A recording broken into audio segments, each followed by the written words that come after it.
Colleagues, we're now live both on YouTube and on Zoom. So let me have a holding slide. Morning, everyone, and welcome to our webinar. We're just going to allow people to join us, and we will start the program at 10 o'clock. If you can just bear with us. Let me have a holding slide.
Morning, everyone. It's now 10 o'clock in my watch. I've just recorded the meeting.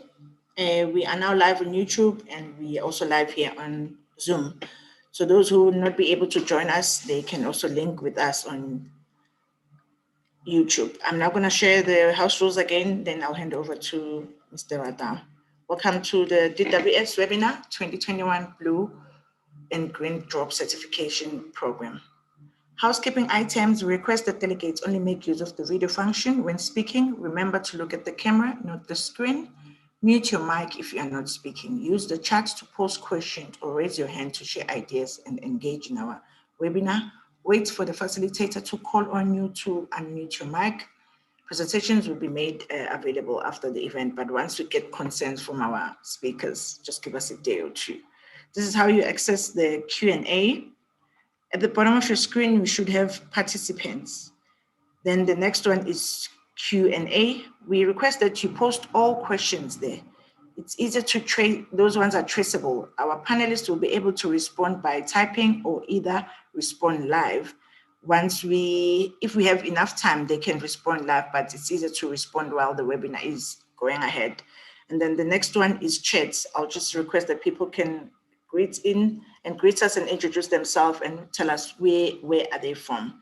That one, please don't use that one to post questions related to our webinar. Use the Q&A so that we're able to trace those questions.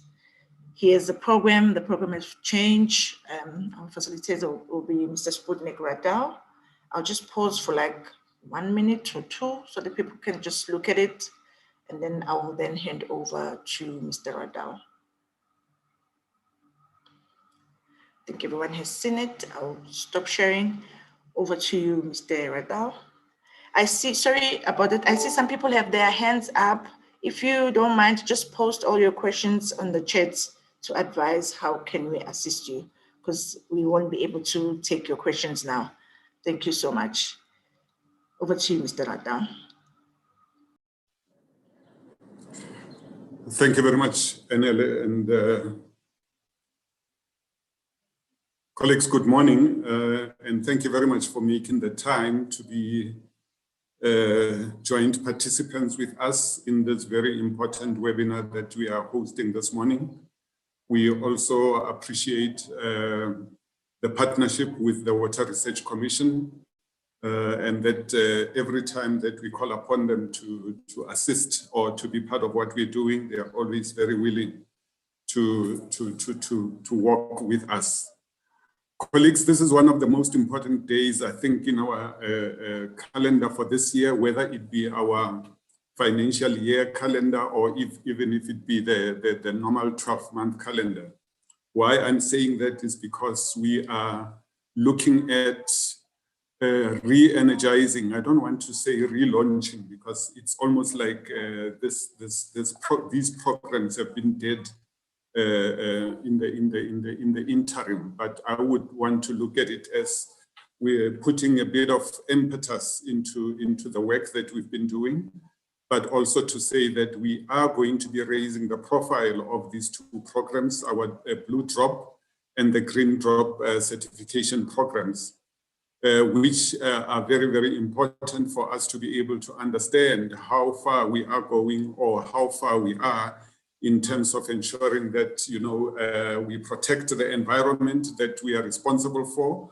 We know that the constitution of this country enjoins this department as one of those responsible for protecting the environment, but also that we are able to ensure that the services that we provide end up in the use of South Africans particularly, and obviously that the broader community of water users, those that come into contact with the work that we do, and obviously with the services that we provide in terms of water provision, to such an extent that it also protects the health and well-being of all of us as water users, whether it be domestically or it be in industry, agriculture, or every other use. As we know that water definitely is cross-cutting, and as we do have as part of our mantra that water is life. So I would like to take this opportunity to say that all of us are welcome Let us make sure that we are real good participants. We actually enhance the programs that we are responsible for today. We are going to be having the people that will be talking to us on different facets and angles of the work that we are looking at as from today. The truth of the matter is that these certification programs have become so important to the very fabric of the South African community that even at the level of the presidency, they have received attention, and therefore it implies that it is upon us as the Department of Water and Sanitation, the sector of water and sanitation in the country and everywhere else, to ensure that the expectations of this country, as articulated by the president of this country, His Excellency Matamela Cyril Ramaphosa, that we need to make sure that these programs come to life. These programs are able to deliver the mandate that they are responsible for, and in the ultimate are able to make sure that the work of this department as part of this government in the 6th administration is actually achieved. So we are going to be having a number of speakers based on a number of issues that we'll be looking at. Colleagues, we know that because of the situation that we are in, that has given us this new normal, that we are not even able to meet, face to face, which we would have loved to do, obviously, from our point of view, because it is always best when you have that kind of interaction where we can be able to have open dialogue across the table or within any kind of sitting that allows us to be able to interact directly. But now we have this new way of looking at the manner in which we work. We are having this virtual meetings that we are having, and this is just one of them. But obviously, this is not the only meeting that we would have in this regard. And I'm sure that my colleagues who are responsible for these programs will be interested to make sure that we interact with these programs on an ongoing basis. From my point of view, as Enele did say, that my name is Sputnik Ratau. I didn't even introduce myself, colleagues. I apologize. I am going to be assisting the program in its rollout for the day.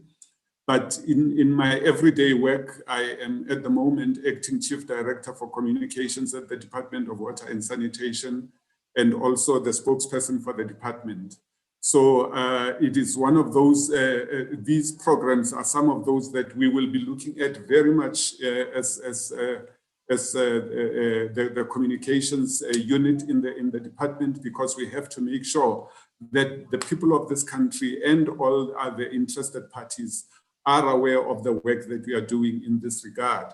And therefore, my colleague Leonardo Manos, the other colleagues, Mkalipi and the team, we are going to be bothering you on an ongoing basis. The Water Research Commission obviously is going to be a very integral part of all our communications, because we have to understand what the latest is so far as research is concerned, but what is coming onto the market in order to be able to assist the kind of work that these programs are going to be doing. And therefore, as we open this program for the day and this webinar, we are hoping that all of us will be able to participate in the best manner that we can see. Colleagues, just to indicate that we have had to rejig the program, as Anele was indicating earlier on this morning, that we have had to rework the program because the acting DG, who is ultimately the executive authority for the department, is engaged at the moment.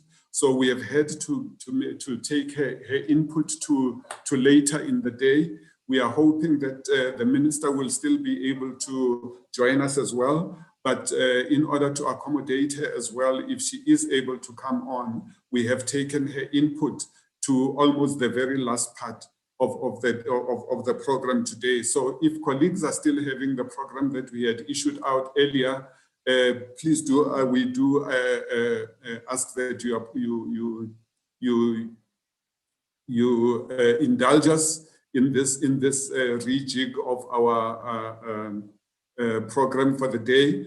We are going to need to work very tightly, colleagues. So all the speakers, we are going to need that you try as much as possible to keep to the time that you have been given, so that all of us can be able to have that kind of interaction with the presentations that are going to be given today, but also that, as Enele was indicating, all of us, let us do keep our interaction to the Q&A section of the presentations today, so that we can always be able to come back to where we are.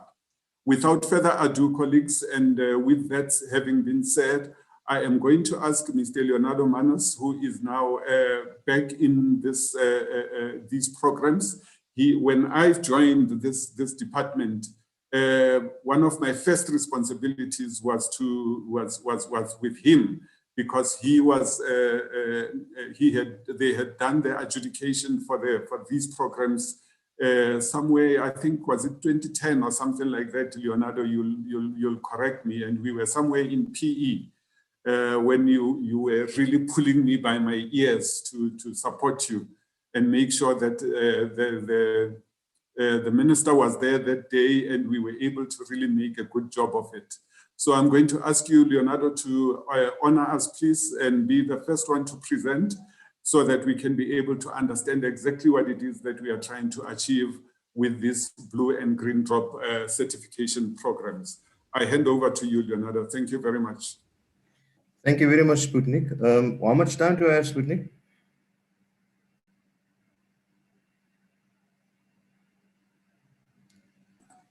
You have the lion's share, which is about 20 minutes. That's brilliant. So I start my clock on this side, so it will be 20 minutes later. I will hand over to you. Thank you very much. That was 2009, Sputnik. And when you didn't have a gray beard yet, you look much younger by then. But anyway, I believe that our colleagues in the department, especially Sibuniso and Makhang and Solomon, they must be EFF supporters, because we have rolled out Sputnik in our department as far as the facilitation is concerned, not so much as the vaccination is concerned. So let me start sharing the presentation. I trust that it will be visible on the screen at this point in time. I'm just trying to put it into slideshow. So there we go. It is my privilege to actually present to you this presentation this morning with regards to the Green Drop 2021 situation that we have and the program that we are going into. But yeah, we are doing it in a very sad time. We are doing it now in the time of COVID. You know what I like about COVID? Absolutely nothing. Because I see in this room that we are on, this webinar thing that we are, that there are many people. I've seen you, some of you greeting on the side, and I appreciate that. But you know, it would have been much better that if we have seen each other face to face, and I could see you, and we could engage, and we can talk about this face to face, because it would have just been much better. But be that as it may, we are going to make it to the best of our ability. We're going to take it forward as we are sitting here today. We also salute with sadness some legends that have been part of our program in the past, that have been instrumental in terms of shaping it and laying down the benchmarks for us to go into it.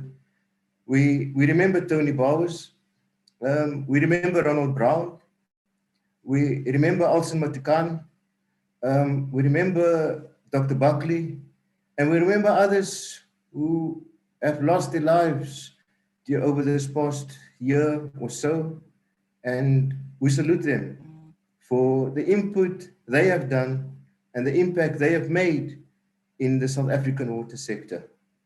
But we are still here, and we have a responsibility to continue as far as this program is concerned. It is a great privilege that we give effect to the National Water and Sanitation Master Plan that have earmarked and actually have given effect also to this program both the blue drop and the green drop, to be revitalized and to restore to its previous glory. And it is not dependent on one person, it's dependent on a team of people, all of us. And I want to salute those who have kept the fort over the past few years to ensure that the flame stays alive, those within the department, those with outside the department that also have actually called for this to come back. Now on the screen, you see something that everybody, I guess, who have been in the space of psychology have known this guy. So when I spoke to Maslow about green drop, it was clearly seen that in the top part of the pyramid of Maslow, that is there where self-actualization lies, self-fulfillment. Now, green drop is part of incentive-based regulation. It's a form of regulation, but it doesn't stimulate infrastructure. It stimulates people. And if you are taking responsibility for wastewater management in any institution that you find yourself in, it is there where we actually want to hit the mark with incentive-based regulation. Incentive-based regulation is all about the people who takes responsibility for wastewater management. Now, the people that we serve, we're addressing in the most basic needs that they need. The need to be safe, the need to have water, the need to feel secure in the environment. And that is what incentive-based regulation tries to stimulate to actually to do as we go along. So then in terms of the incentive-based regulations that stand, let us keep in mind that it's a form of regulation. It's not a weaker form of regulation, but it's an alternative form of regulation. So Sputnik has reminded us back in 2009 when we released the first report. 2008, we started with incentive-based regulation in the country, and it was not clearly understood, widely understood to be an actual serious form of regulation.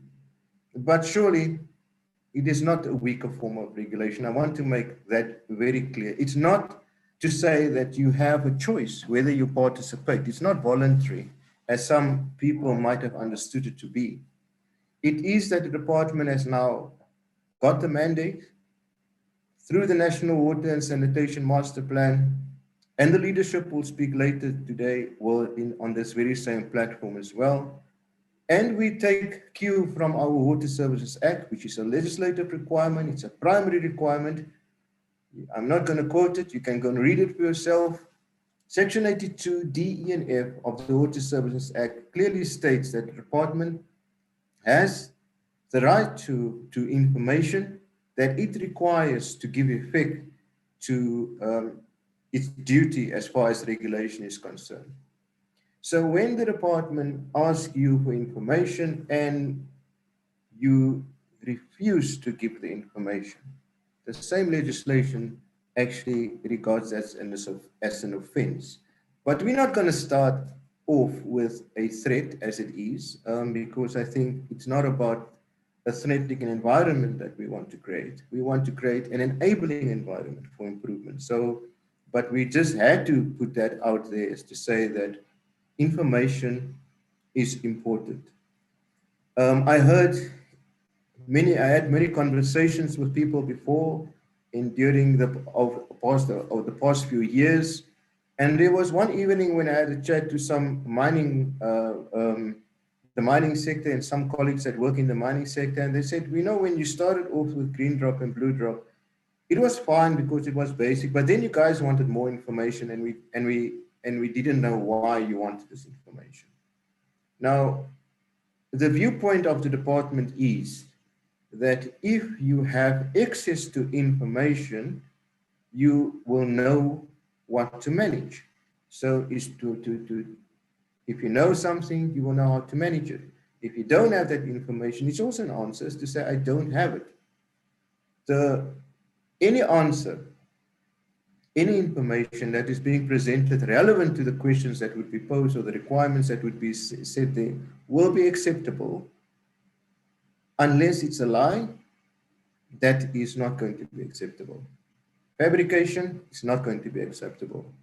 There is another question, though, that I can assure you that's acceptable. It's not an offense, but it's not going to count for anything. And that answer would be, I don't know. Andiyas. Andiyas will give you no points. That I can assure you.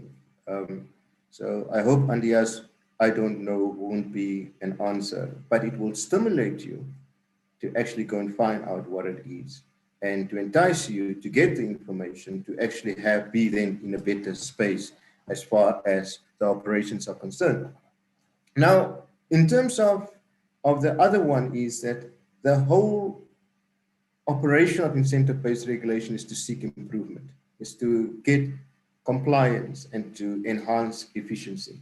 And that is what it's all about, to take you to the highest standards, because the standards are still high. The standards of 2013 still applies. And that is what we need to take in consideration. But then also, we are working towards that official recognition, because that's at the top of the Maslow pyramid. And I'm sure that that is what everybody actually wants to achieve towards. Now, there are various types of regulation. Incentive-based regulation, the drops are a form of regulation, as I said, but the department will continue with its conventional form of regulation as well in parallel. And that would be where everything you do that is a Section 21 use, water use, as far as the National Water Act is concerned, you still need to be authorized. And the department will still monitor compliance with those limits that is given you as far as the authorization is concerned. But that would be your normal compliance and monitoring enforcement that's happening there, that Subanese is also taking responsibility for. I'm halfway, according to that bell, Sputnik. Now I have to continue as far as the economic regulation, which Zani Moshidi is also taking responsibility for. That would actually then also then be in the terms of price capping, benchmarking, whatever we're going to come up as far as economic regulation is concerned, that will continue as far in parallel, and all of this towards ensuring that we see improvement. Now, wastewater risk management, this is what it's all about. If you're new to Greendrop, if you have joined the sector in between the past 7 years, 6 years, then perhaps you might not be so conversant with the Greendrop aspect, but perhaps I will just use the opportunity just to revive that memory for those who might have been before, but 9 years is long ago, 7 years is long ago. Let us just go into this very briefly for the next 2 minutes. Wastewater risk management is the core of Greendrop. We want you to know your risks, and we want you to then continue. Now you see that by design, we are not allowed, we shouldn't be seeing our anus. So if you see your anus, you actually have something has gone horribly wrong. So, but we shouldn't treat our wastewater business like our anuses as far as the municipal business is concerned. Never want to see it out of mind, out of sight, doing nothing about it. Not good idea, actually, to continue in that basis as far as wastewater is concerned. Unfortunately, it's true in certain instances.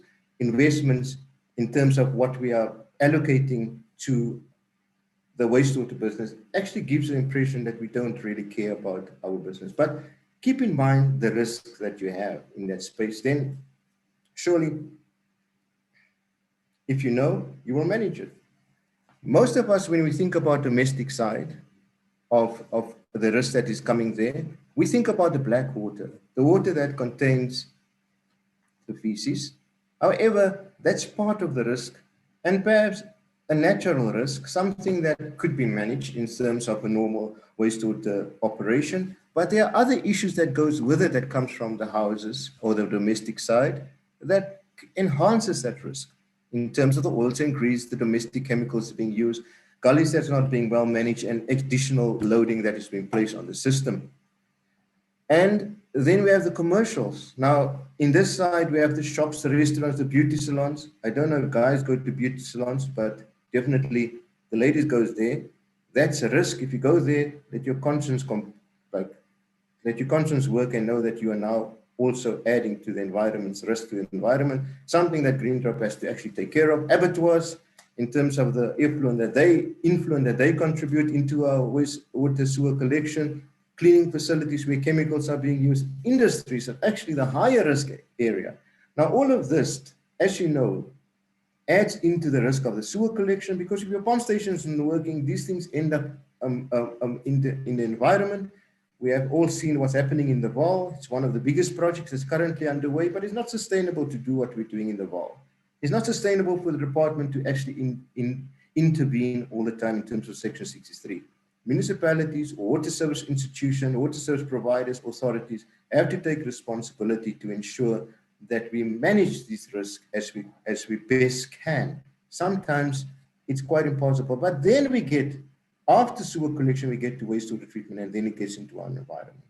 Now, all of these risk that's all along the way, and there's something that has been developed by the department and the Water Research Commission, which is called the Wastewater Risk Abatement Planning Process, and we want to point you in that direction. Know your risk, manage it, because if you manage it that way, you most probably will get a good Green Drop score. That what is happening outside the municipal space would be in the Section 21, water users as you know it, but there's also an element, anything that's in a municipal space that is diffuse pollution, that those informal settlements, those might be also things that will actually count to risk that we have in the towards the environment. Now, I'm not going to go into detail in terms of these 5 steps to Green Drop certification, because my colleagues, Malcolm and Solomon, they will discuss this more in detail. But I'm just giving you the tune of Green Drop, not the words. The words is coming later. You will know the song of Green Drop at the end of this webinar. The first place was previously you would have known that there was quite a number of steps in terms of Green Drop certification. Now, I had conversations with various people in the sector, those who were willing to speak to me in that regard, and I had a very clear, and thanks, Deanne, also for your point that you have actually raised in terms of that perhaps we need to actually bring that excitement back. Now, I've been working in the past 9 years in environment of operations and maintenance of national water infrastructure, government water schemes operations. Now, I know that there are some times when the auditors would come, and it would be quite a strenuous exercise and sometimes also unpleasant exercise. So you sometimes don't want to have a situation where an auditor asks you for something that you don't see the value in it. Now, what we have done this time around, now I've been back for 3 weeks and the colleagues have done a lot of work before I came back here, and I need to give them credit for it.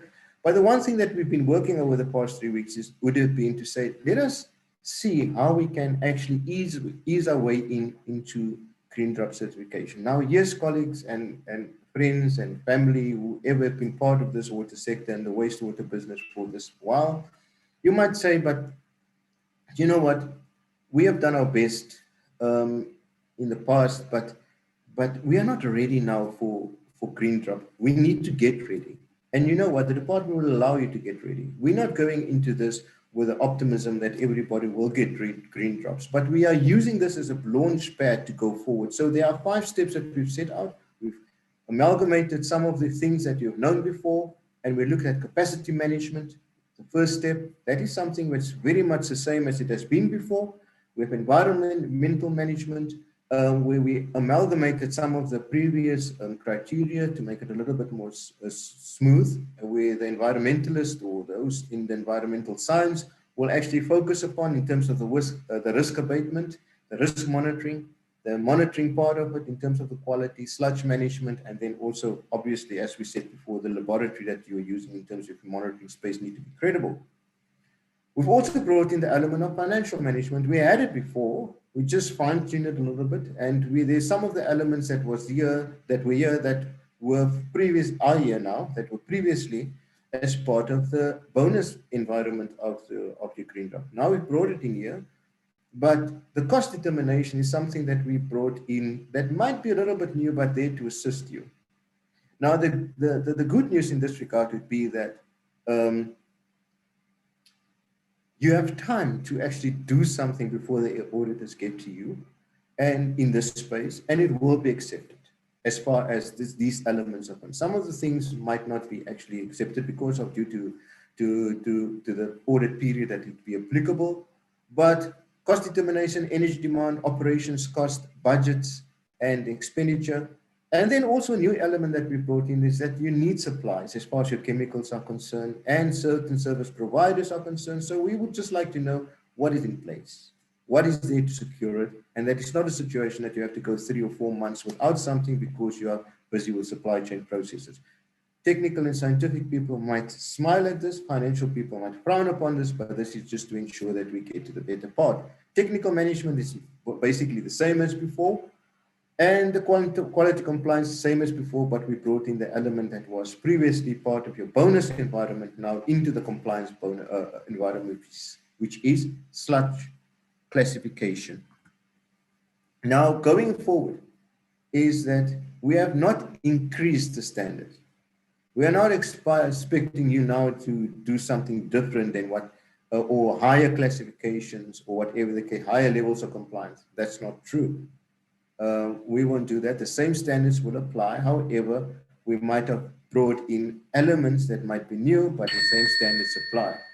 Then, I have 1.5 minutes left, and then the green drop report will be read in the 4th quarter, which allows us, as we go into the new local administrations, for you to have a report that you will launch pad yourself in, that you can tell your new council, this is where we are, and this is what we have to do over the next 24 months before we are being assessed again to actually improve. So let us use this time period to actually work towards improvement. And then we encourage the water service institution management to understand both the programs of Green Drop and Blue Drop to inspire officials. It's to inspire, not to punish. It's not a punitive program. It's a program of inspiring towards higher levels and to motivate us towards excellence, because Green Drop is all about excellence. And that is where I want to stop my presentation right on time, Sputnik, is to say that whether it's a basic situation of oxidation pond or a highly advanced program like Henry, you will see there, the George, beautiful plant from George that you have there, excellence is possible in South Africa because we are a nation that is proud. We cannot be proud of poor service delivery. We cannot be proud of our environment going down the drain. So Green Drop is there as a program to stimulate us to better and higher heights. Let us all be inspired together. I thank you, colleagues, and until later. Thank you very much.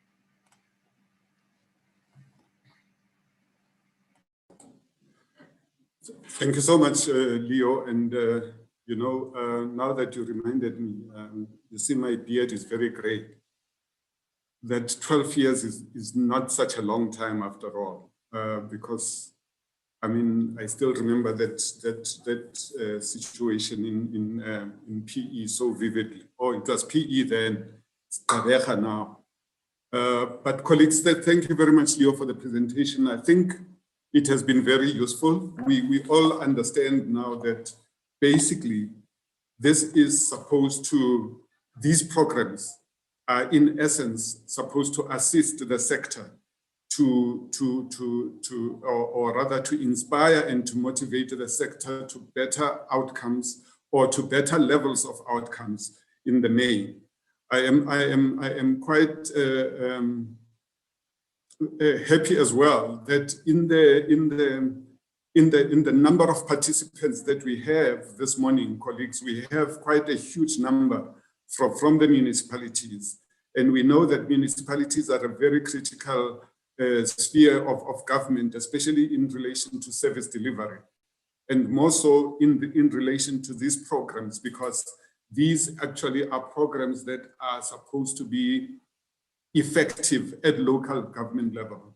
So colleagues at local government, the sector broadly, we are saying that let us look at these tools and really be inspired towards a better service delivery, because we just have that responsibility to the people of this country. Incentive-based, that is what it is all about, that it is not a lesser kind of regulation tool, but it is more an alternative. It also gives us another set side to how we can be able to regulate, especially from the point of view of the department. In the case of municipalities, obviously, we are looking at whether there can be, cross-pollination of ideas amongst the municipalities themselves to share those kind of best practices that are found at different areas of this country. Obviously looking as well at whether we have the same kind of municipalities that are able to achieve the same ideal. The beauty of this is that there is no differentiation whether you are a district, a metro, or even a local municipality, but it is more about your performance. So therefore, colleagues, let's go on to the next presentation, and by one of my colleagues that I haven't bothered for quite a bit of time, Solomon Makate, who will then be able to give us an indication of what criteria will be paramount for us to be able to make sure that the certification programs, as we know them now, are going to be followed through. But basically, especially the green drop criteria that we will be following. Solomon, I thought that Leo had the lion's share of time, but you have got an even 10 minutes more to the time that he had. So you've got half an hour until 11 o'clock for us to be able to learn from your point of view exactly what it is that we need to understand as the criteria to follow. Thank you very much. Over to you, Solomon Makate. Thank you. Morning, colleagues. Thank you, Dadarata, for your kind words. And morning, colleagues. As introduced, my name is Solomon Makate. I am from the Directorate Water Services Authority Regulation Green Drop. And thanks, Leonardo, also for breaking the ice and inspiring words. Yes, I will be doing a presentation on the 2021 criteria for the Green Drop certification program. And I think Mr. Manas has indicated a little bit on the fact that the 2013 criteria is not really changed much. We just repackaged the criteria so that we are able to simplify it. So I will just share the new repackaged Green Drop, but for the benefit of those that maybe had just joined the sector. I will just share a little bit of history of the Green Drop certification program, just so that we know where we're coming from. As indicated, that it is an incentive-based regulation, which seeks to actually name and praise those that are doing well in the water services sector.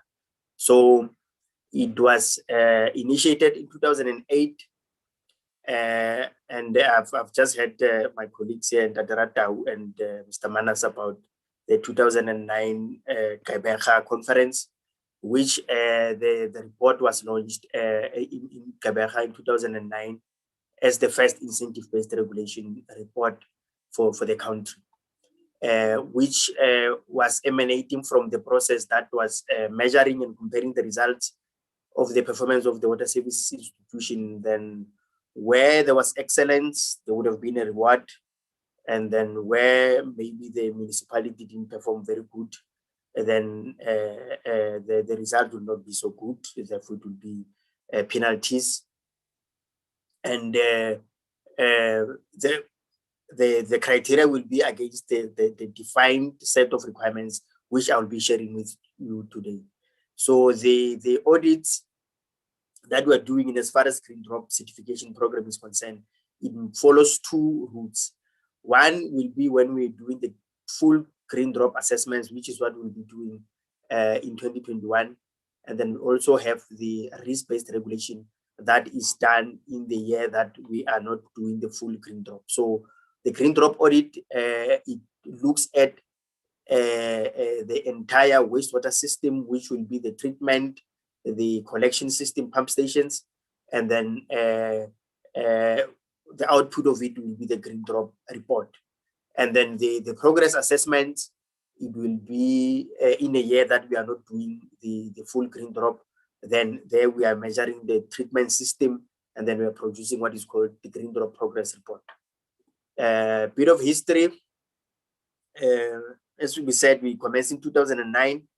You can notice there as well that the number of municipalities that were assessed were around 98.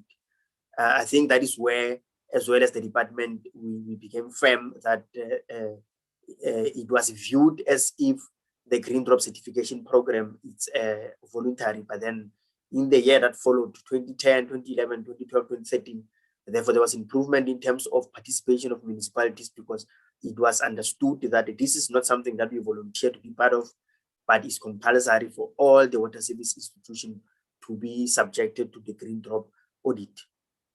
And then as we progressed, then we targeted all the water services authorities in the country. So we measured 100%.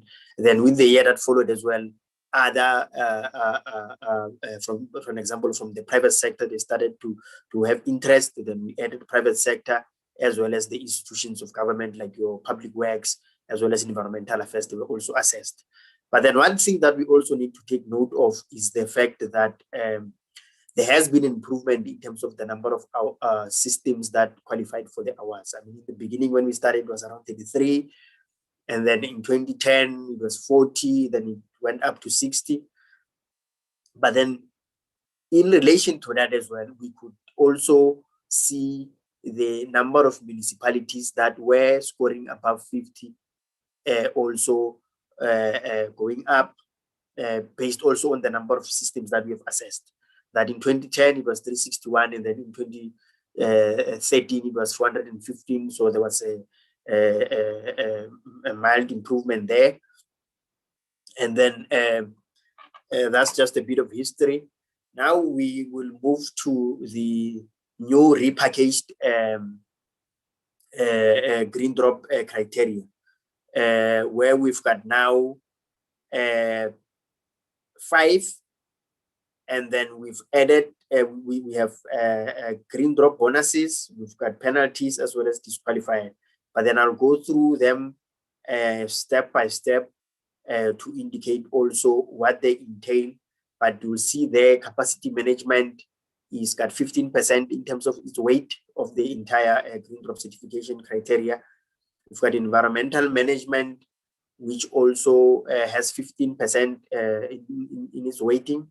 And then financial management is 20%, technical management is 20%, effluent and sludge quality compliance is 30%, which is the largest share in terms of is the weighting of the entire criteria. So one, if they are not meeting this one, then we are already not performing well. But then let me just take you through each one as we move along. Criteria 1, it's your capacity, and then we have registration of wastewater treatment plant as the sub criteria here. Yeah, we need to know if the plant is registered according to the regulation 2834, and then the certificate available on the system that we normally use, or we use, called IRIS, Integrated Regulatory Information System. Remember also the registration certificate is also a license requirement or a license condition, such that when a water treatment works is issued with a license, one of the conditions will be that it needs to register this plant with the department. So it's a secondary legislation that we need to comply with.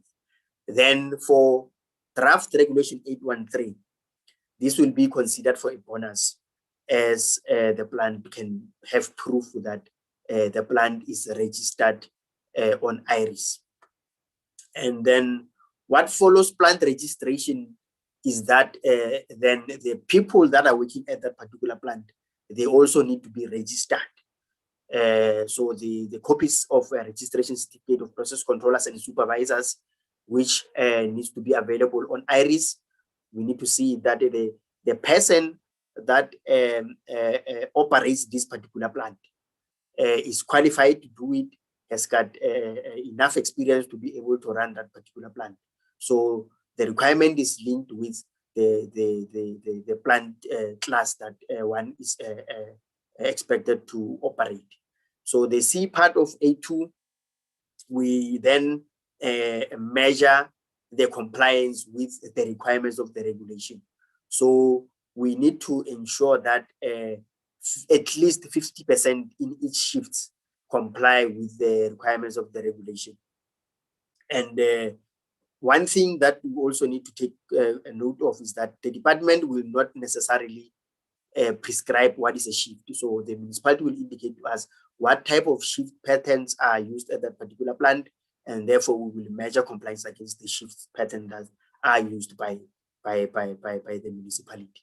So also we'll need explanation, for an example, or one must indicate what measures are put in place when a shift does not comply with the regulatory process control requirements.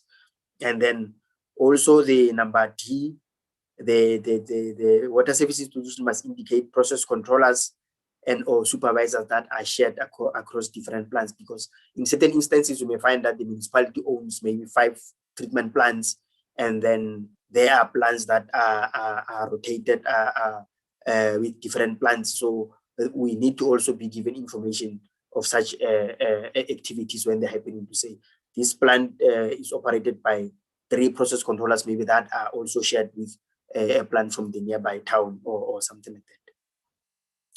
Maintenance capacity, we need evidence of maintenance team that is used for general maintenance, for work at the plant and also at the pump station. This will include mechanical as well as electrical maintenance that is done. And then we will require as proof evidence of outsourced work that would be backed up by a contract, for an example. And then for an in-house, we need to see on a organogram, but then also for external contractor, they will also need to provide organogram, because I mean, when you outsource work, you need to see that the company that you appoint also has the capacity to be able to deal with the magnitude of the work that is expected at the municipality. I mean, considering that they will be responsible maybe for mechanical, electrical at both the plant and the pump station. So we also need to give us the organogram of such a service provider. And then not only that, because this is a specialized field, so we also need to see competency of a team, be it is internal or external, in the form of qualifications, experience, as well as trade certificates or trade tests, if they are expected to have any, like your millwrights, your fitters, your electricians. So the documented proof needs to be available so that one is able to provide the assessors or inspectors with documented evidence. Because one thing that also we need to stress is the fact that green drop process is an audit process. Therefore, we need to see documented evidence. One can only benefit in the form of a score if there is proof that things that are being said, there is evidence for that. So a word of mouth may not necessarily apply when it comes to green drop assessment. So ensure that you've got enough evidence, document, and then file them so that one will be able to have evidence of things that they're saying. Number D is to provide a site-specific operation and maintenance schedule, be it is routine maintenance or scheduled maintenance. And then E is your contract or logbook with maintenance entries to serve as evidence of the above aspect, to say that if you say there is routine maintenance that is happening at that particular plant, this is evidence, I've kept it in the logbook. Hence, I'm saying that evidence here is the key. We need to see proof that things are done as presented. Engineering management, we also need to be able to see the number of engineering staff that is available that are taking responsibility for maintenance planning as well as general asset management. This is new requirement and is meant to assist us to ensure that actually all the capacity that we are referring to in order for us to have a sustainable service in as far as wastewater is concerned, they are catered for. Engineering technician needs to be available, and then also engineering technologist, as well as engineer, or more than one of the above, such that issues that relates to planning, issues that relates to asset management can be attended to in as far as the wastewater treatment is concerned. And for advanced system, here we're trying to separate municipalities that, or plants that may be low-end technology and those that are high-end technology. So for advanced systems only, we will also look at capacity in relation to scientific services. So we also require presence of a candidate scientist, one professional scientist, and then more than one of the above to prove that actually there is enough scientific staff that is appointed for management of wastewater treatment management. This will also include sampling and analysis if you have inside or in-house laboratory. The risk management, the WSA needs to provide a risk register for the system that will be dealing with wastewater collection system. I mean, the previous presentation, Leonardo mentioned some of the risks that are associated with the collection system, for an example, based on the different types of uses. I mean, we've got household where it could be only just be black water, gray water, but then you also have industries. We've got shopping complexes where you may find that there are KFCs, saloons, as indicated. Therefore, all those type of risks need to be catered for so that one is able to look at how to abate them. So we need to see risk register that also speaks to collection, treatment, as well as the impact on the environment. All along, we were also looking at the wastewater risk abatement, but then now we're introducing the risk register that shouldn't be more than 3 years. And then the B, now we're looking at the wastewater risk abatement plan, which is more advanced now. When you look at it, it will be accepted if it's not older than 3 years and then approved by management. The risk abatement planning as well, it looks at the risks that are associated with collection, treatment, as well as the receiving environment, the impact that will be causing. So then it needs to be documented and then described as well to say what type of system is in that particular area, whether if it's a collection system, maybe there are pump stations, gravity feed. You need to define it properly so that one will be able to get an idea of what type of system you have and what risks are associated with managing such a system. A practical and site-specific wastewater risk abatement plan that is in place where you will be identifying all the risks and prioritize them. And then that is well and good, but then we also need to see implementation evidence and proof of management commitment. That if you said, for an example, you are going to change a pump, is the pump indeed changed? How was the management commitment? Maybe they have approved the budget for that, and then you ended up procuring the particular equipment. Therefore, we need to see that such evidence is presented, particularly in the implementation as well as management commitment, so that one will be able to score point and maximize on their performance. C, implementation evidence and proof of management commitment, where you will provide evidence of risk mitigation, which you would have identified during the audit period. B is operational monitoring, B2. B is operational monitoring also, we must also take note that this is technology-based. For an example, a activated sludge plant may not have the same monitoring requirements as an oxidation point. So also one needs to also to be able to speak to these things so that one can be able to benefit from the criteria.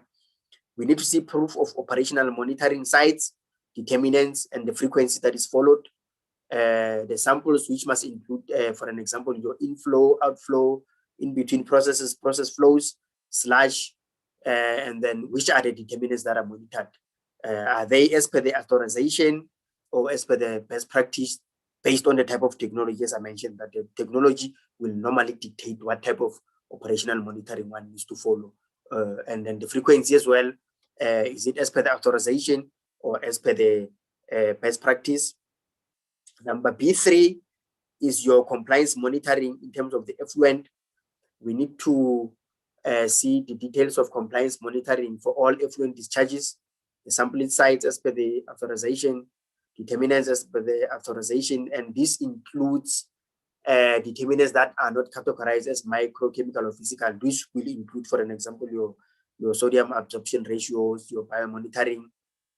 Number C is a sampling frequency that occurs as per the authorization requirement. There is a little note there which says that for zero effluent treatment systems like your oxidation pond, for an example, we need to monitor the impact at the catchment or the environment, whether the system is lined or unlined, so that we can see whether what impacts do we have, maybe for an example, on the environment by taking samples maybe from the groundwater to check that there is no material damage that is being caused as a result of the activity. And where exudation ponds, for an example, are producing effluent for irrigation purpose, then the general limits will also be applicable. Note 2 here, a monitoring program alone will not be sufficient to obtain the full score. So we need to see that there is analysis taking place, and then you can only prove that by the results, that these results were taken or were analyzed at this particular lab to show that actually you are implementing your monitoring program. B4 is also for advanced systems, is sludge classification and monitoring. We need to see proof of sludge classification. Number B is provide sludge treatment monitoring program. C is provide sludge monitoring results. And D is your sludge handling and management plan to show that you are actually managing sludge. And colleagues, this cannot be underestimated. The risk that is posed by sludge is quite sad, because as we go around to different plants, we see how sludge is being managed. I mean, some is stockpiling at the treatment facilities. It's not necessarily being well managed, and then that in itself also poses a risk to the environment. Therefore, we need to also take note of this, that this is something that we need to deal with as a matter of urgency. Number B5 is laboratory credibility, where we need to see the name of the lab where analysis are being done, both for an example, operational analysis if they're done in-house or on-site, and then lab for compliance with analysis check in terms of in-house or external. And then the B is if the analysis are being done at an accredited laboratory. So we need to see accreditation certificate for applicable methods that particular lab would have been accredited for, or Z scores from participating proficiency testing scheme lab that you are taking your analysis for. And then D is proof of intra or interlaboratory proficiency in terms of quality assurance as prescribed in the standard methods. And then also we need to know the turnaround time that will allow for proper process controlling, because I mean, it makes no use to take a sample to a lab only to get the results 2 months later. Even if you get them, there is nothing that could be done in terms of changing the process controlling at the plant. So we need to also have a realistic time frame that we're guided as less than 5 days to say for compliance monitoring related, for an example, it needs not to be more than 5 days, so that you could be able to do adjustments where needed. This one is a completely new criteria, the one about the operation and maintenance cost. We need to know the cost determined per wastewater system or for municipal wastewater business as a whole, or is not done at all.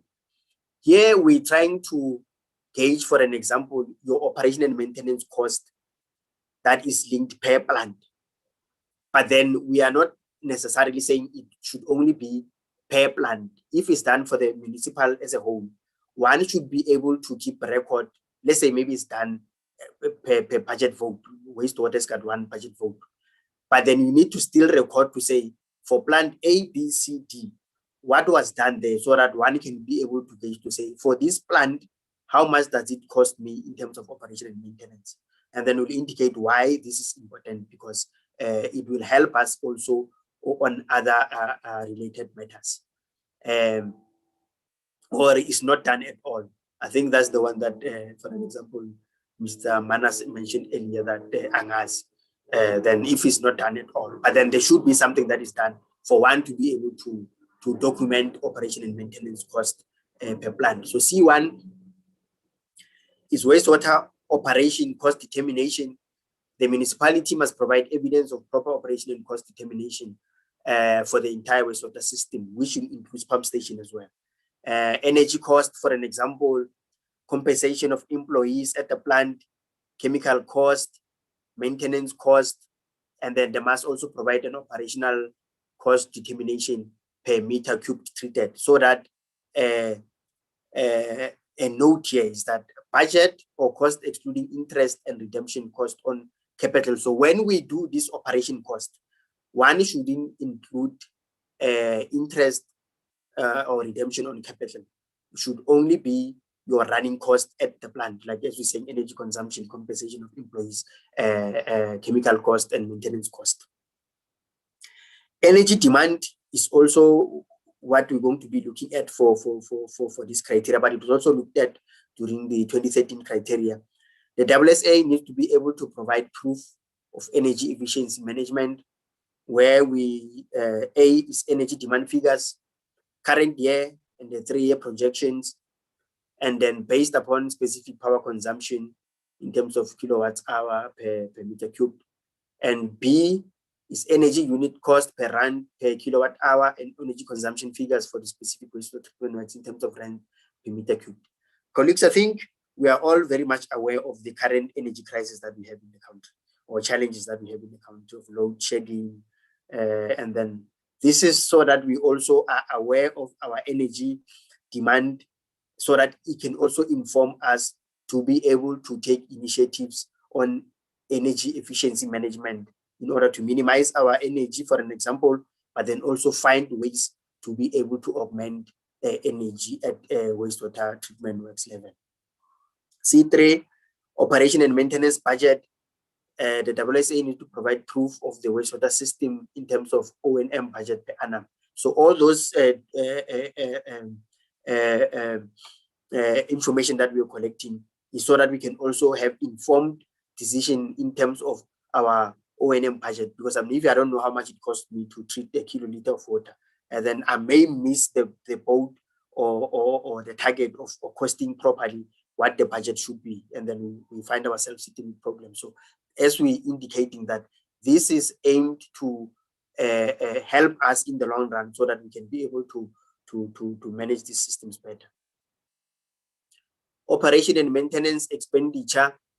The water service institution needs to provide proof of the wastewater system in terms of O&M expenditure per annum. And then a note is that a budget or cost also needs to include interest and redemption on capital.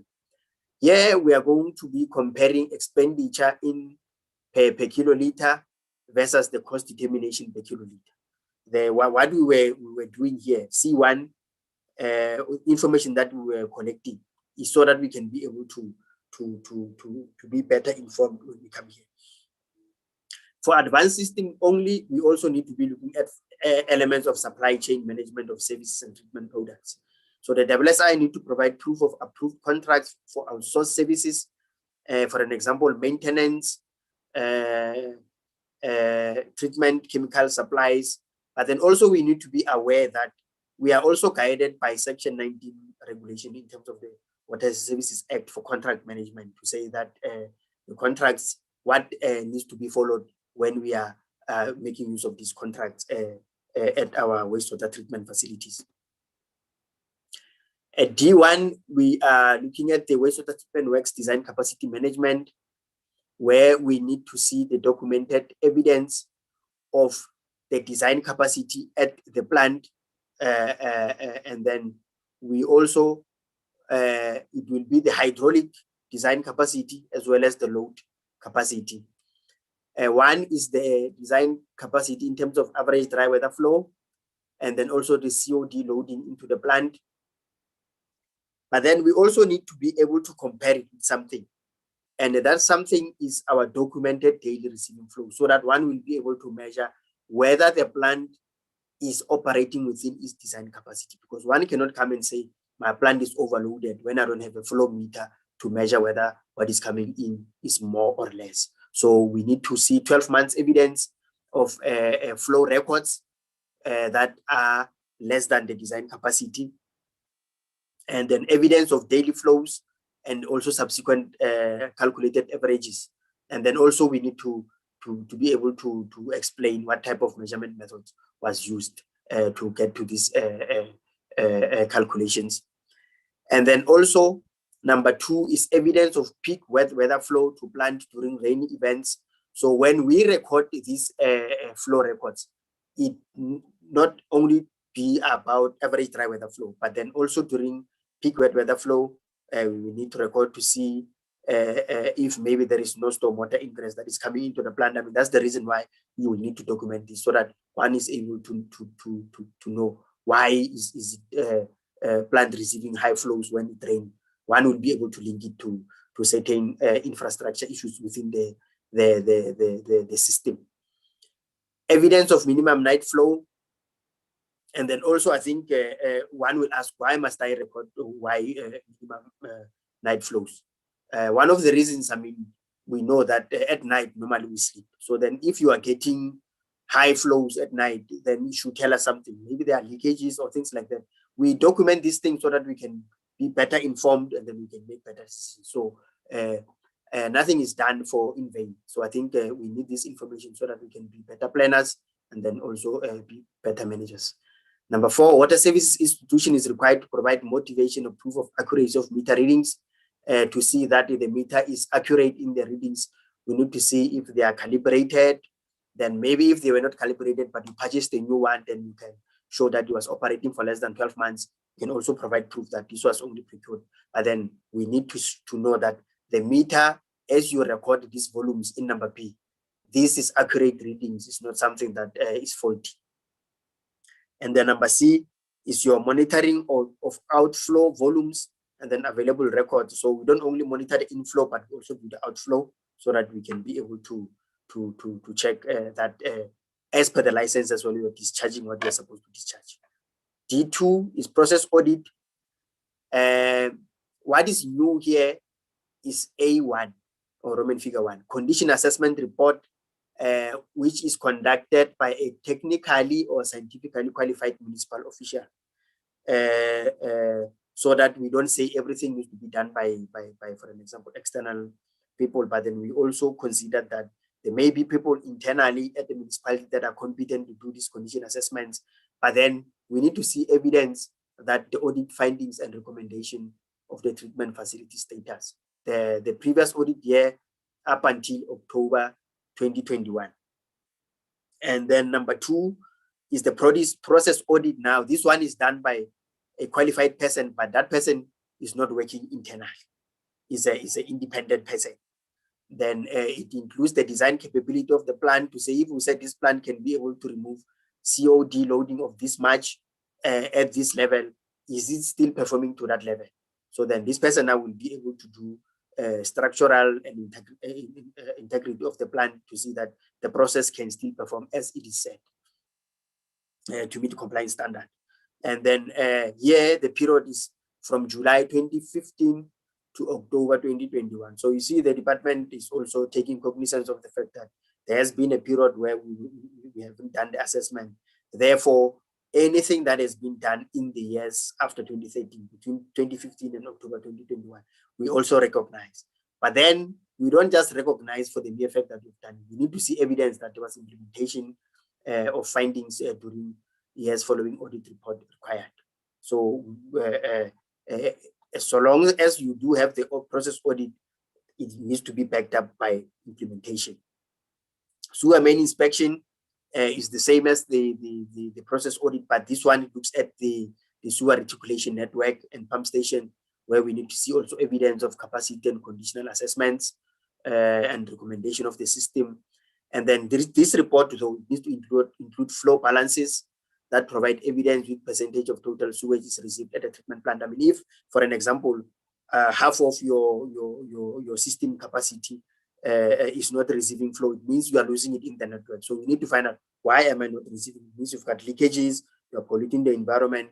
Therefore, you've got a lot of work to be done in order for you to deal with the problem. So this also needs to be accompanying the inspection, so that we see that what we are supposed to be producing at home and different industries, it ends up at the treatment plant where it is supposed to be.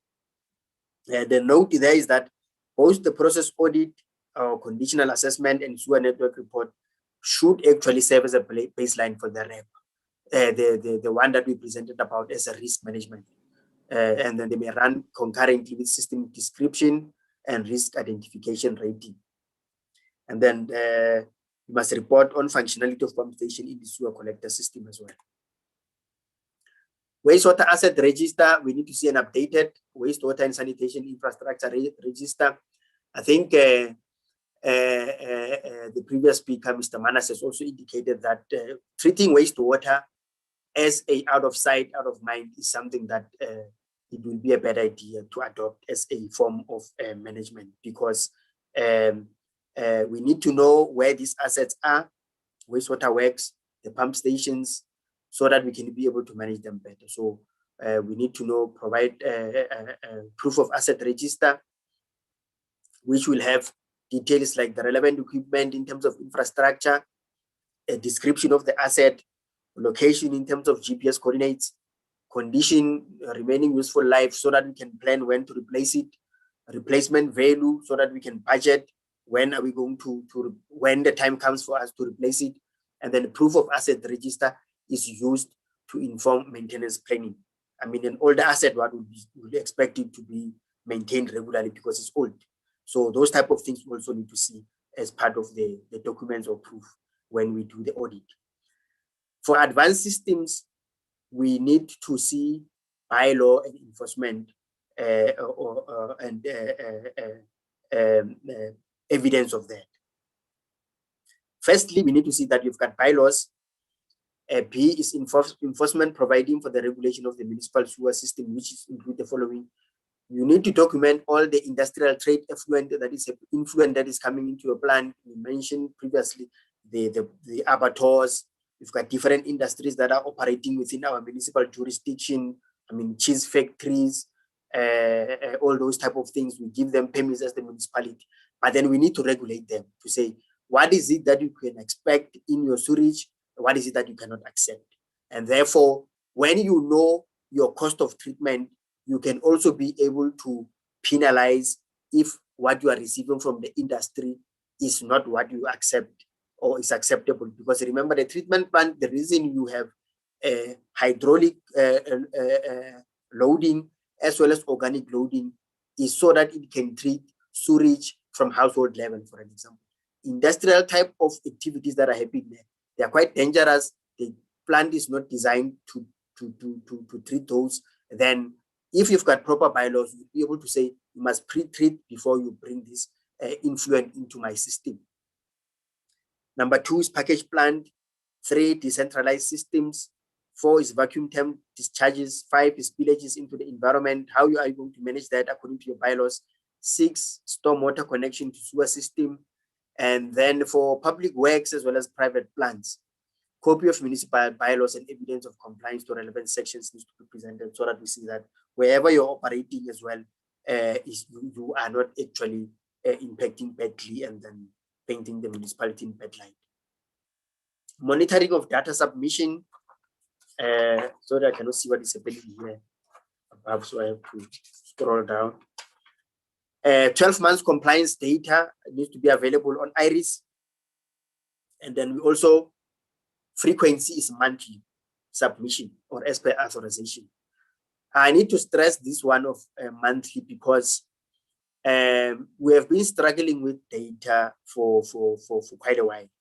And the municipalities, I think we need to also be aware that submission of data to the department it's a regulatory requirement that needs to be honored. So we don't submit data because there are assessments, but because the department is the custodian of the water resources, therefore we need to know what is coming into the plant. So we need to ensure that monthly we load data on the system, not only when the assessments are coming, because now it gives an impression that data was there all along, but then actually is not. So then there must be frequency. The frequency needs to be honored and the data needs to be submitted monthly. And then you must ensure that there is 12 months set of results are submitted and recorded prior to the assessments. And the note there is that all compliance result data is required. And then if we prove that the system is not generating effluent, for an example, your oxidation pond, therefore the contents used as per authorization conditions, then 12 months data records not necessarily, but according to the authorization requirement. We indicated also that we need to monitor the groundwater. That also you need to have the results readily available. Water use authorization, we need to see a copy of your authorization detailing effluent quality standards. The note here is that list standards to comply with in terms of GA or license condition. E3, effluent quality compliance, 90% microbiological compliance for E. coli and fecal coliforms. That needs to be complied with.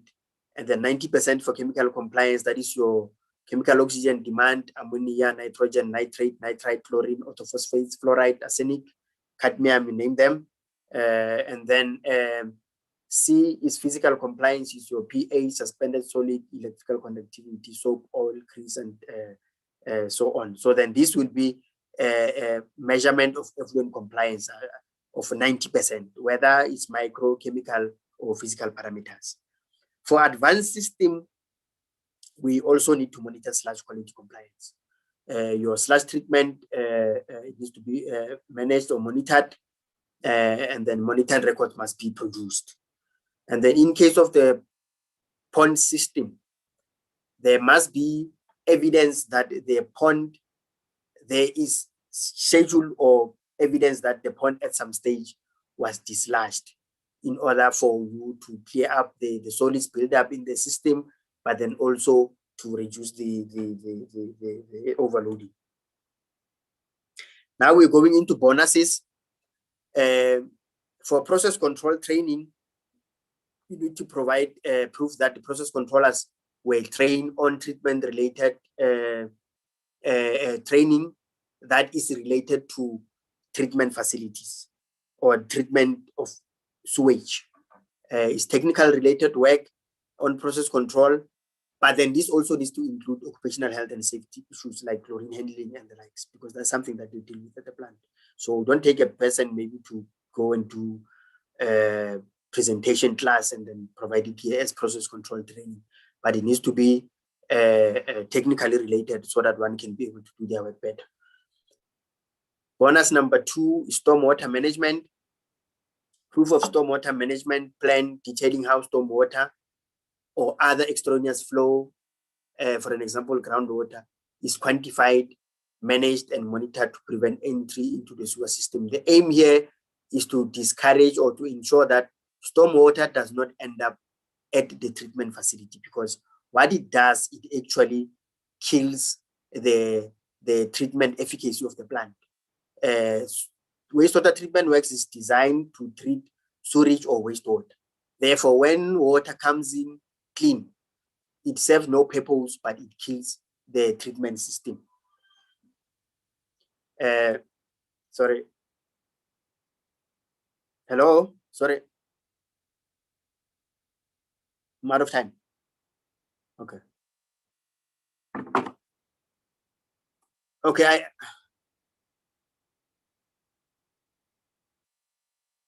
So right here I'm out of time, but there is also bonus on sludge reuse and also additional impact monitoring. We also have wastewater treatment works operating beyond capacity. That is a penalty. And then we also have a penalty number 2, which is on sewer pump station that are dysfunctional. We also have disqualifiers, which includes withholding information and also not adhering to directive status. So the green drop certification is when you score 90%, we will be measuring from 2020 up until 2021. We're gonna do 963 wastewater system, verify desktop audit via physical site inspection for WSIs, and then for metros is 2 plants. I thank you.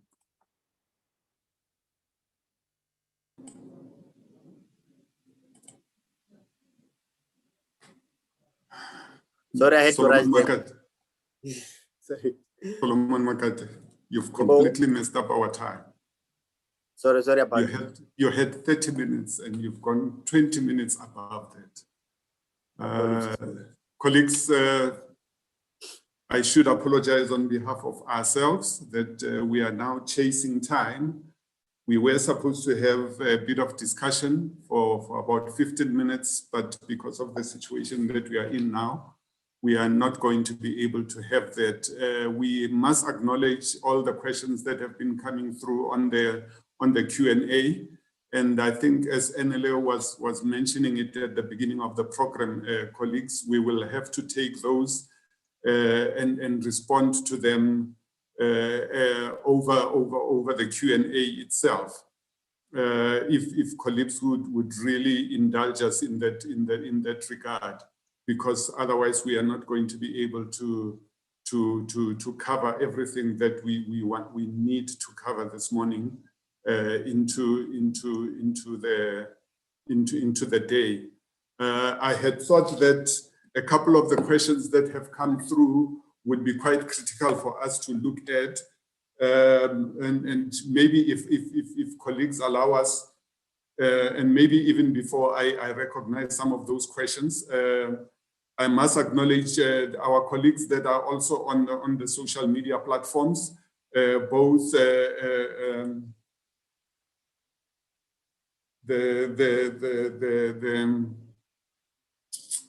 Facebook as well as YouTube. Yeah, you see, some of us belong to the old school, so we are not really schooled with some of these new technologies. We acknowledge all of them that are out there. Mr. Jagenkol, the advisor to the minister, we also acknowledge you particularly. But maybe just to indicate, you know, the variety of questions that we are receiving. For instance, there was the very first question that came through was very interesting for us, because I think we've got a colleague all the way from Nigeria who's on the platform, and he wanted to know whether we will be able to share these experiences with the colleagues across the continent, particularly from his own country, Nigeria. I think it's something that we might want to look at and respond to with time, and whether there will be sufficient enforcement of non-compliance, and whether in that involvement of enforcement, it's another question that came from one of our colleagues. Will we be involving our law enforcement agencies like your SAPS, the NPA, obviously right through until the very end, through the courts and so on?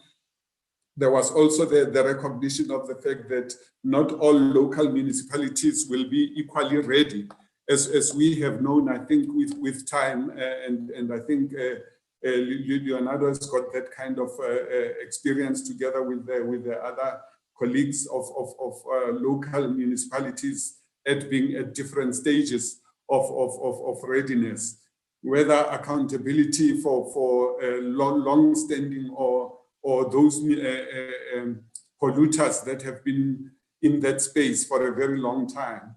You know, are we going to be able to bring in that form of accountability that is required? What kind of cooperation are we going to see with ordinary citizens, or even NGOs and interested NPOs and so on?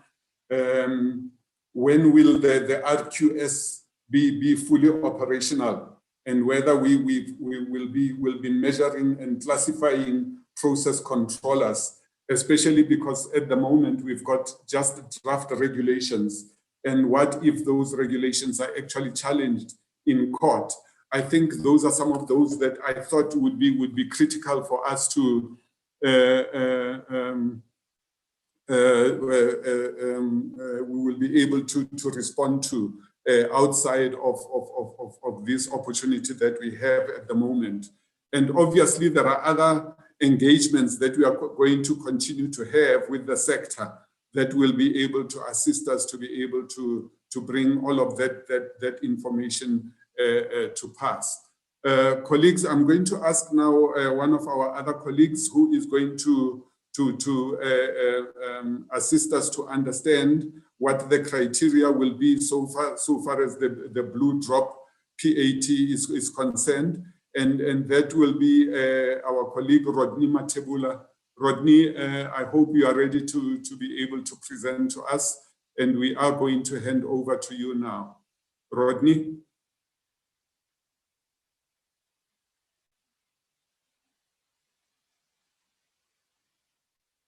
NLA is thank you very much. Available?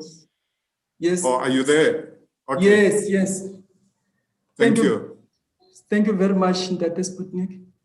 Let me share my screen.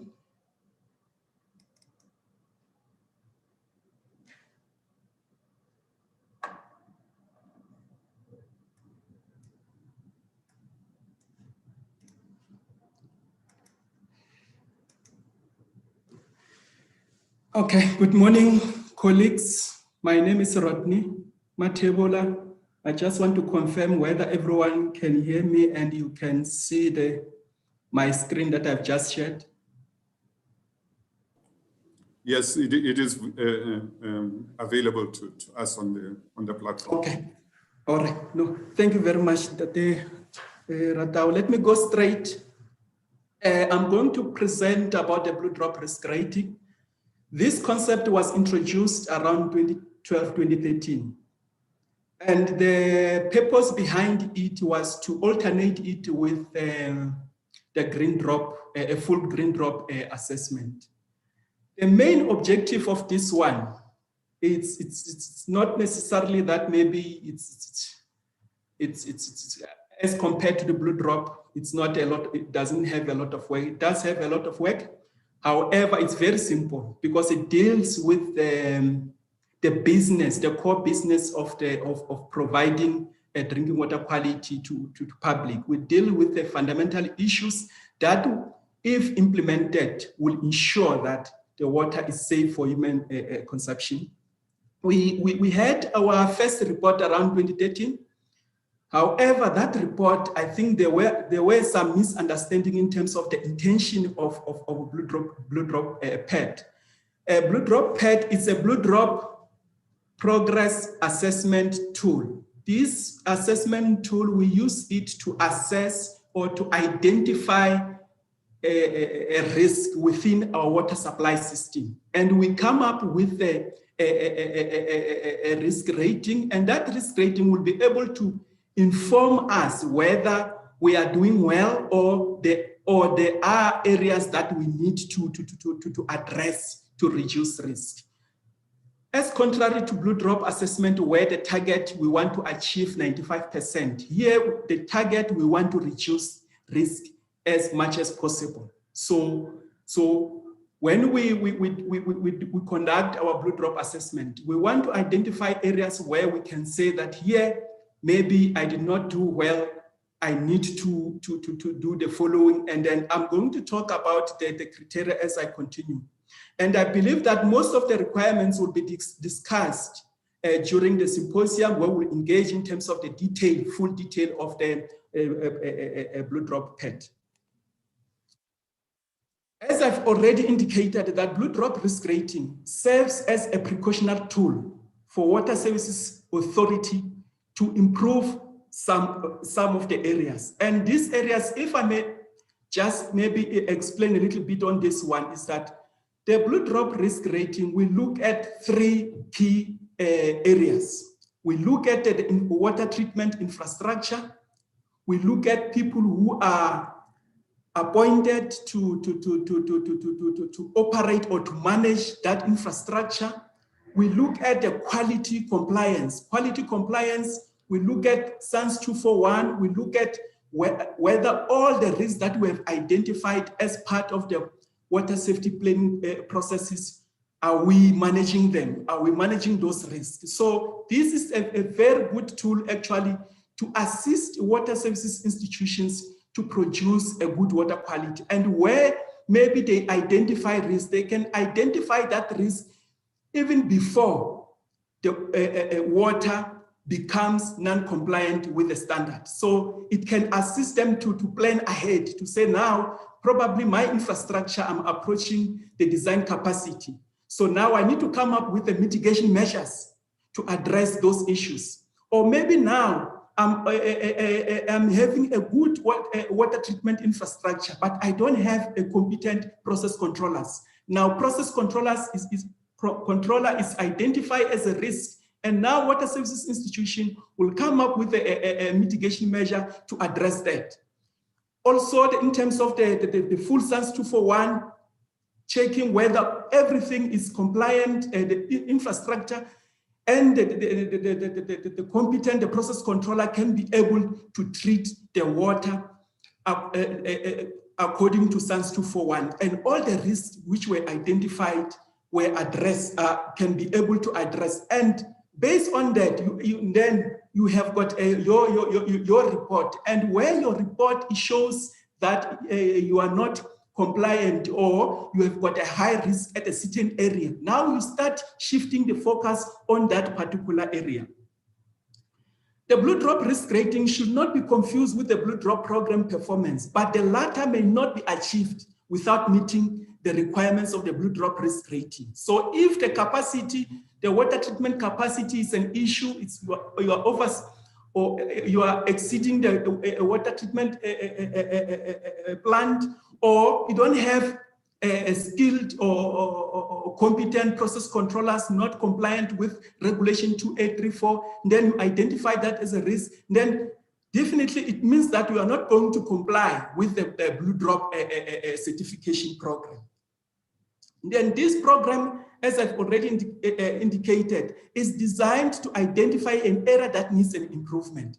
And that is the main essence of this exercise. We want our water services institution to understand their water supply system and be able to pinpoint where the risks are and come up with the mitigation measures to address those risks. And some of these risks may not necessarily address the regulatory challenge. This process may not address regulatory challenges, but it's meant to help WSAs to understand their water supply system. That in future, if somebody says, I would like to support you to comply with the standard, how can we support you or assist you? You can be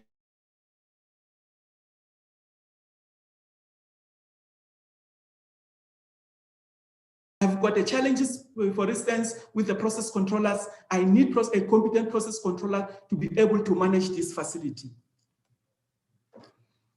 So these are the three key areas of the blue drop progress assessment: the water treatment infrastructure, the process controllers, a requirements risk, and quality compliance. And all these three, they can give the percentage in terms of the performance, whether your risk is high or low. As I've already indicated, here the target is to achieve the lowest risk.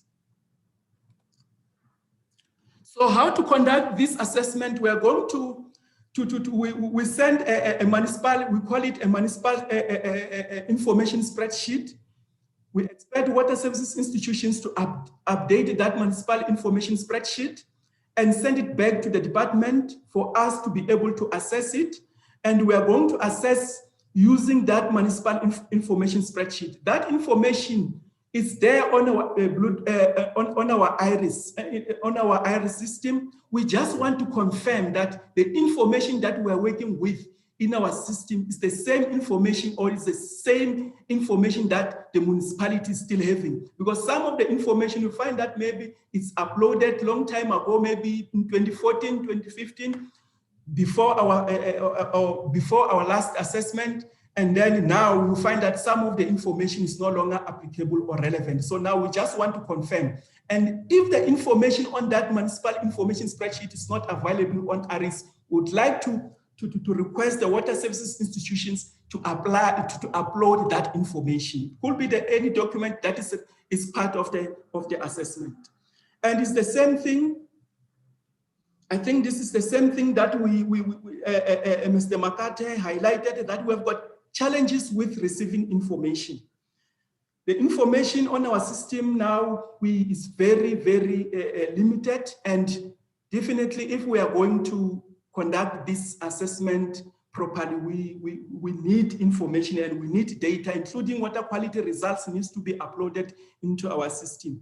And another thing that maybe you also need to understand is that when we conduct this exercise, we are comparing the current assessment year and with the previous assessment year. Now we are going to look at 2020 from January to December assessment period, assessment period, and the data should be between January and December. And that information, we are going to compare it with the information of 2016. And the reason is that we want our water services institutions to understand that whether they are, the risk is going up or going down. So these are the, as I've indicated, the blue drop risk rating is comprised of the treatment capacity, which is a water treatment infrastructure, comprised of process controlling and quality compliance. And all that information gives you the risk of that particular supply system. We are looking at the treatment capacity. Treatment capacity, we are looking at the annual production. We're looking at the design capacity versus a daily production, where to determine whether are you operating below its design capacity or above design capacity. We are also going to look at the maintenance team.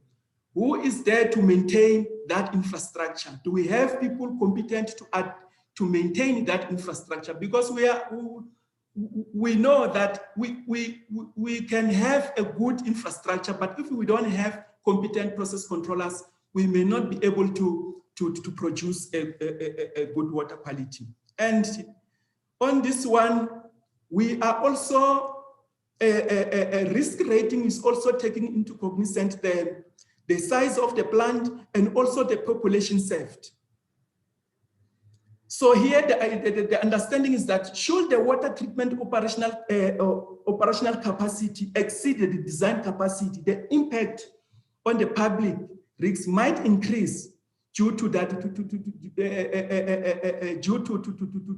to the size of that plant, and also the population, the number of people who are going to be affected. So if I may explain it a little bit on this one, if you have got a 10 megaliter water treatment works, and that supply maybe 100,000 population, and we have got somebody with maybe 50 megaliters design capacity, supplying water to maybe 1 million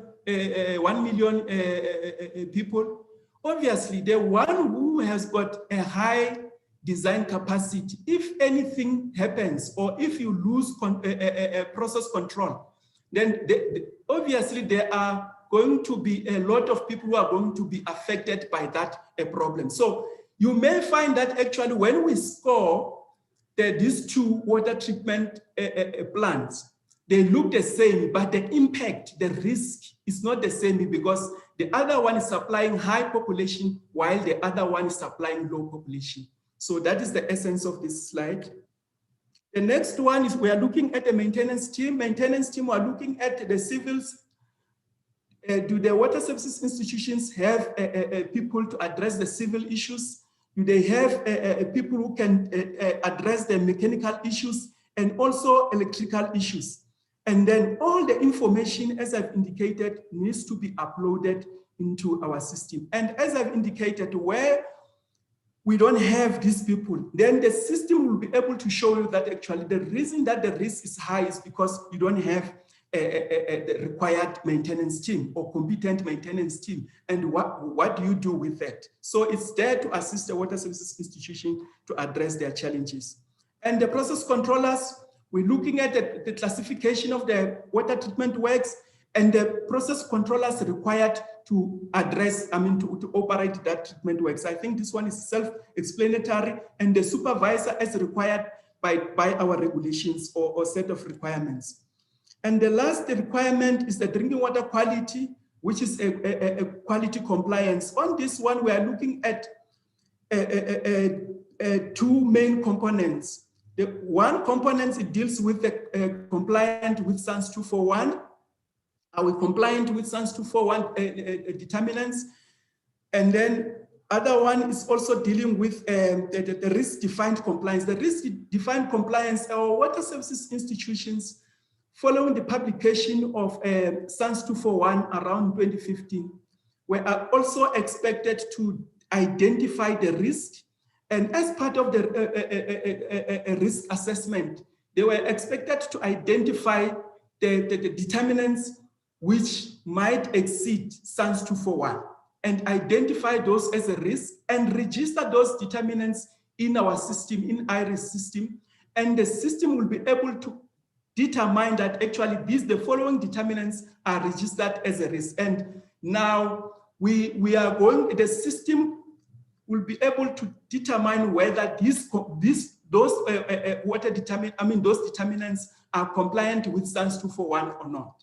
Because determining compliance based on the full SANS 241, it can give a skewed picture, because it might show, because you are one is monitoring a number of determinants. Now you end up monitoring a lot of determinants which overshadow those determinants that might be not compliant with SANS 241.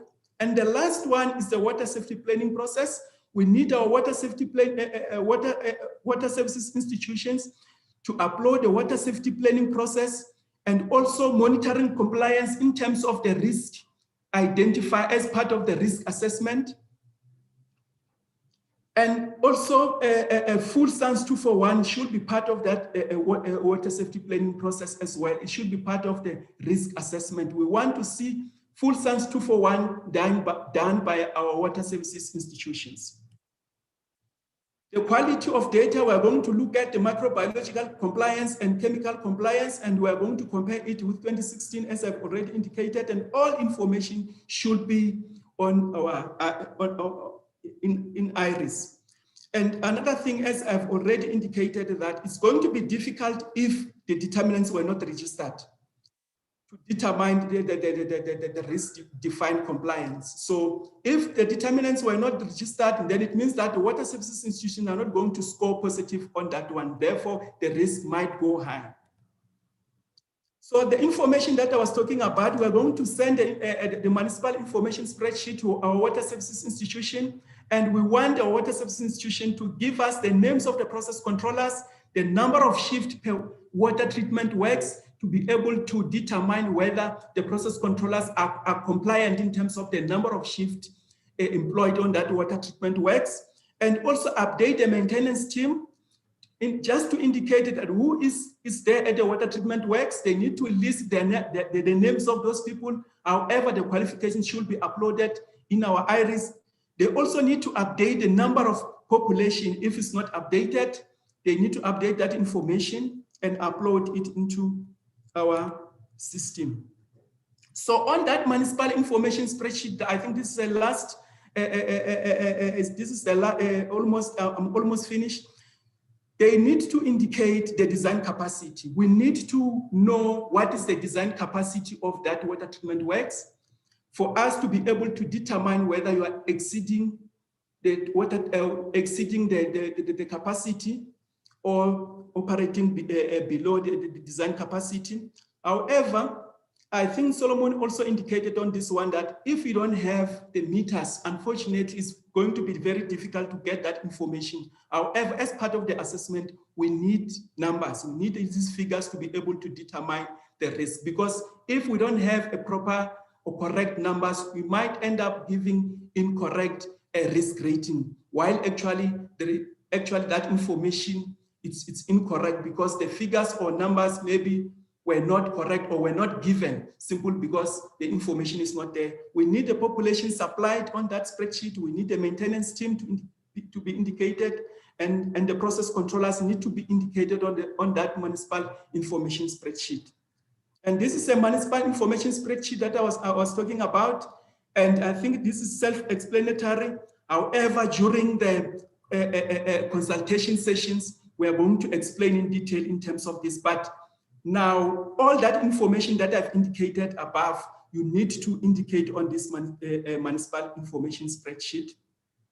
On this municipal information spreadsheet, you need to indicate, because as a department, some of this water supply system, we may not be able to know that actually here there is a bulk water supplier, water services institution or water services authority is not operating this water treatment works. Maybe they have appointed somebody to operate that treatment works. They need to indicate who's the bulk water supplier or the relationship, and also indicate as I've indicated, the maintenance team needs to be part of this, and this information is going to be uploaded into our IRIS. And colleagues, please don't see this as a repetition of what we have in IRIS, because here it's more on confirming what we have in our system to be sure that actually the information that we are assessing actually is the correct information that is sitting with the water services institution. Colleagues, thank you very much for your attention. I really appreciate your attention. Thank you very much.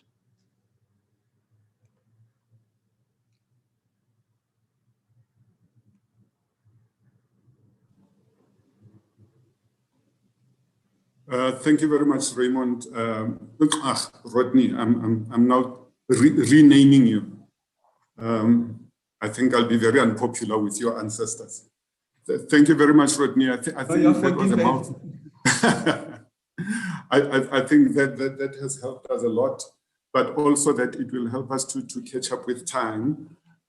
Just colleagues, I thought that before we go into the next presentation, I should ask Leonardo Manas to just refer to some of the questions that have been sent to us on the Q&A. Not all of them, colleagues, but I just thought we could highlight about 4 of them that he can just respond to quickly and urgently, so that we can then go into the next presentation.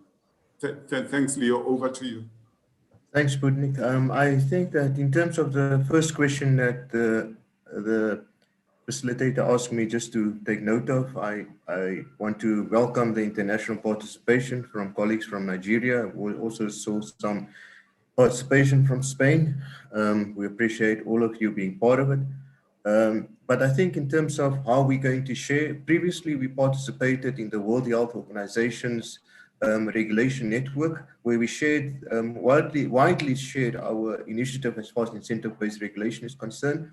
We're not sure in terms of the status of that network no more, because of the fact is that we have been out of the space for some time. And through that network, we shared with the rest of the continent also through the various regulators in terms of how we are coping and the initiatives that we are doing. But as soon as we are ready and on our feet in terms of getting this program to its former glory, we definitely will, through our sister institutions such like the IWA and the World Health Organization, retain our seats there and see how, or regain our seats there rather, and see how we can also share with our colleagues on the continent and also in the rest of the planet in terms of how it can be done. We take note of the fact that in some countries the concept has been taken forward. Some of our concepts, such as the wastewater risk abatement plan, has been implemented in other areas as well.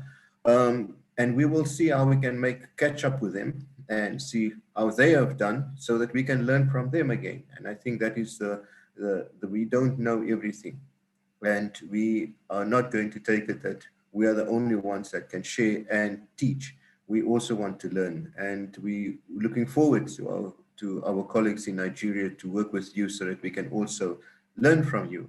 In terms of the question with regards to the long-term polluters, how do we deal with that? I see that the colleagues and the majority of us, it's human nature. We are like that. We want to see the punishment not be forgotten. If the child comes from school with a good report, we want to remember that they didn't get 100%, they got 90%, and why didn't they get the 10%? We must punish them. Now, I think that is just in saying in jest, and some people will know what I'm talking about. But the issue is that in terms of the long-term polluters, where it has been done for such a long time, and we know that there is situations where it might have been done on purpose, or we didn't care about complying with the relevant regulations and legislation that is there. We will see how municipalities or water service institutions respond to the requirements of the green drop. And as I presented in my presentation, that we are doing this incentive-based regulation in parallel with our conventional regulation, where compliance monitoring enforcement is still happening. And we will work with other local enforcement agencies where so required. The late Nigel Adams, who took responsibility for the establishment of the Blue Scorpions, Siboniso explained to me when we started off working together, that he's working on his Blitz Weeks as well. And we are strategically looking in terms of how to restore that component of compliance monitoring and enforcement together with the other law agencies as well, to ensure that where personal decisions are taken, or where responsible officials are taken, or accounting officers of entities or institutions take decisions that purposefully will cause an impact or detrimental impact on the environment. Obviously, we can't smile at that and just walk away, but we are giving incentive-based regulation a chance to see how improvement can actually be attained, and then we will actually respond to that where appropriate, in the appropriate fashion. All local municipalities, all water service authorities will not be on the same page. We understand that. They will not have the same preparation as far as this green drop requirements would be concerned. We take that very clearly, but we cannot wait to allow green drop to wait until everybody is ready either. I think we want to restore it, and keep in mind the objective of the green drop. We endeavor to stimulate an environment where we improve, and we trust that through this whole process that even those who are far from ready or less ready, that they will also be enticed to actually improve. Set the bar and set targets for yourself. Don't accept a situation where you're saying, I'm not going to score even 20%, I'm going to do nothing, and that is fine. It will not serve you well. New administrations is coming in place, and you are the official, perhaps at this point in time, taking responsibility for wastewater management in your area. And I would encourage you personally to do your best, because your best will be noticed. And the report, the auditors that we're going to train to actually come to you will notice your best. And the report will be drafted in such fashion that it's fair to you, regardless of the fact in terms of what your score will be, because we want to create an environment towards improvement, not an environment where people have just said, we give up and we're not doing anything, because that will not serve any of us well, not the department and not yourself. In terms of the question, I think it's, Cornelius also asked that question with regards to the draft regulation, and there was another question regarding it in terms of are we going to deal with it. We take cognizance of the fact, colleagues, and we accept the fact that it has taken too long to get the regulation promulgated. We are working on that, and attention will be given to ensure that we can finalize that as soon as possible. However, in terms of the fact that if we're not complying with the draft regulation, we can't take you to court, and I hope you won't take us to court, because we're not going to penalize you for that matter, but it will count in your favor if you do so. So what we are doing is just to say that the conditions of the regulation will, if you're preparing for that, obviously in terms of the shifts, in terms of you're having qualified process controllers, as per the shifts, and that there's no shift where there are people working that are not properly qualified, then obviously it's going to work in your favor. So the concept is being accepted as a best practice that will be rewarded, but you will not be penalized for that matter if you comply with 2834. Chairperson, I think that I have covered the areas that you've asked me to cover for now.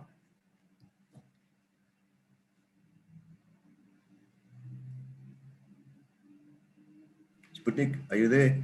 Yes, I'm here. Thank you very much, Leo. And I really appreciate, the input that you've just made. Colleagues, I just thought that, some of these issues that have been raised might just need to assist us to understand that we have thought about these things, as especially looking at the experience that we have had before. And some of the shortcomings that we are really working on, making sure that as we go ahead into this new era, we do not repeat some of those mistakes. But also that Leonardo has just reminded me of those escapades that we used to have with the late colleague who really enjoyed those instances when we had the November month as compliance month, and everybody knew that whoever is not on his toes is going to get into serious trouble with the department. And I'm glad that Siboniso is re-looking at that. Mr. Mkhaliphi, you can rest assured that once you are ready, from the communications point of view, from the communications unit of the department, we will definitely support you going forward. Colleagues, we are in the time that we need to look at the next presentation, and it's going to be a brief one, 10 minutes. It is the presentation of the project plan with regards to these certification programs. And I'm going to ask our colleague, Enele, to take us through. Mahang, it's your turn to take us through. Thank you very much.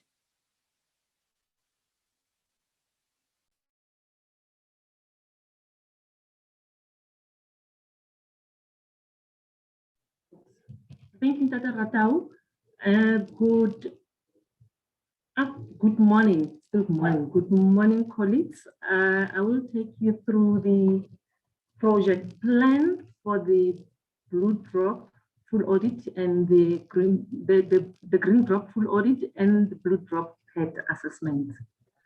And my presentation outline will be on the project plan considerations. Why did we plan it the way we have actually planned it? And then give you both schedules for the green drop audit and the blue drop PET. And then give you the key dates that you should take note of going forward after this webinar. In terms of the considerations, we're saying that we want to roll out the program as early as possible. And why do we want to roll it out as early as possible? We want to obtain the baseline of water and wastewater management. I mean, the department considered to roll out this program as early as possible so that we should understand where the sector is in terms of their readiness, or even in terms of their status of their water and wastewater treatment works.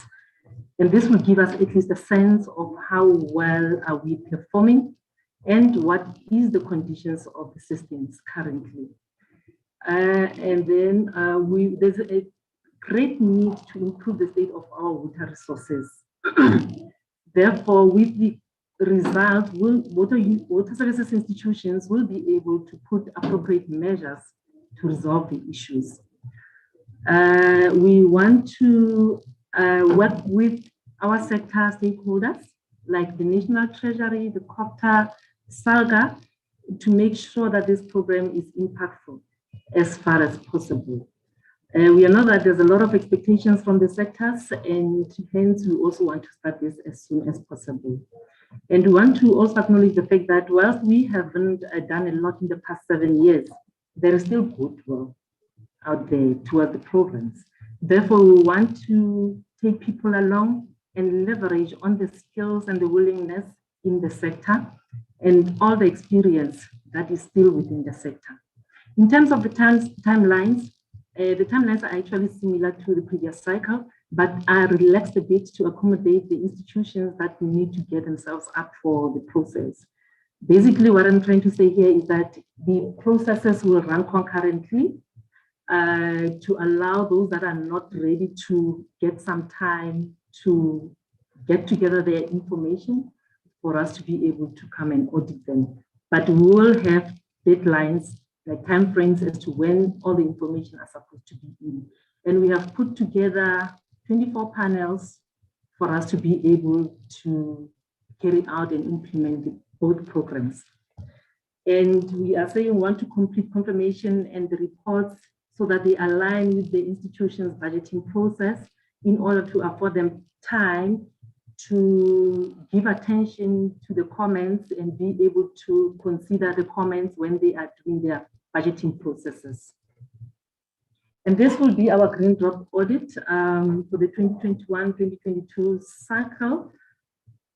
Yeah, we are now here on the webinar. If you can see my cursor, we are now in the webinar, which is end of June. And then we will, from the webinar, we will be starting with the training for both institutions and the assessors. Institutions that still need training, especially on the IRIS, we will be there to support them. And then we will conduct the main audits and the site inspections between August and September. And we plan to do our confirmation sometime in October, November for the green drop. And we are anticipating that the final report will be ready sometime in March 2022. And in terms of the blue drop is quite a short cycle because it's a PET. We will also do training for the blue drop PET sometime in between July and August. And then we will have the first draft report ready for revision sometime in December, January. And then the final report will be ready in March 2022. These are actually our key dates. Yeah, this is our key dates. Today we are hosting the webinar for the both green drop and the blue drop PET. And then in terms of green drop audits, we have planned the regional symposium the whole of July, where the regional offices will be sending communications to the water services institutions on the dates for the symposium in their areas, and then for both blue drop and green drop. And then we are anticipating that the institution should have uploaded their POE at least mid-August. However, we would have started with the assessment in August for those that are ready already. And then moderation is expected to be done around October, and then mid-November, confirmation audit, which will be held visually, will be happening in November.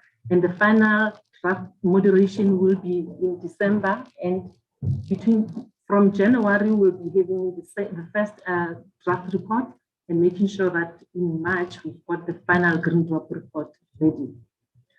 And in terms of the blue drop PET, we will be distributing the water to the water services institution, the municipal's information spreadsheet by end of July.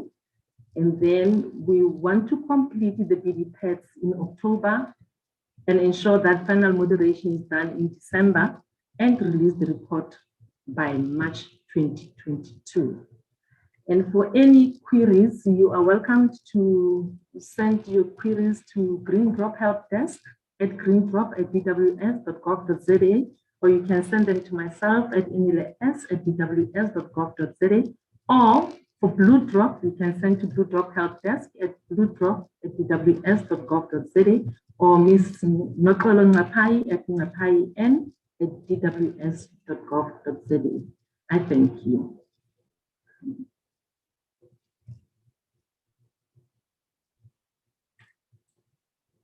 Dr. Ratau, over to you.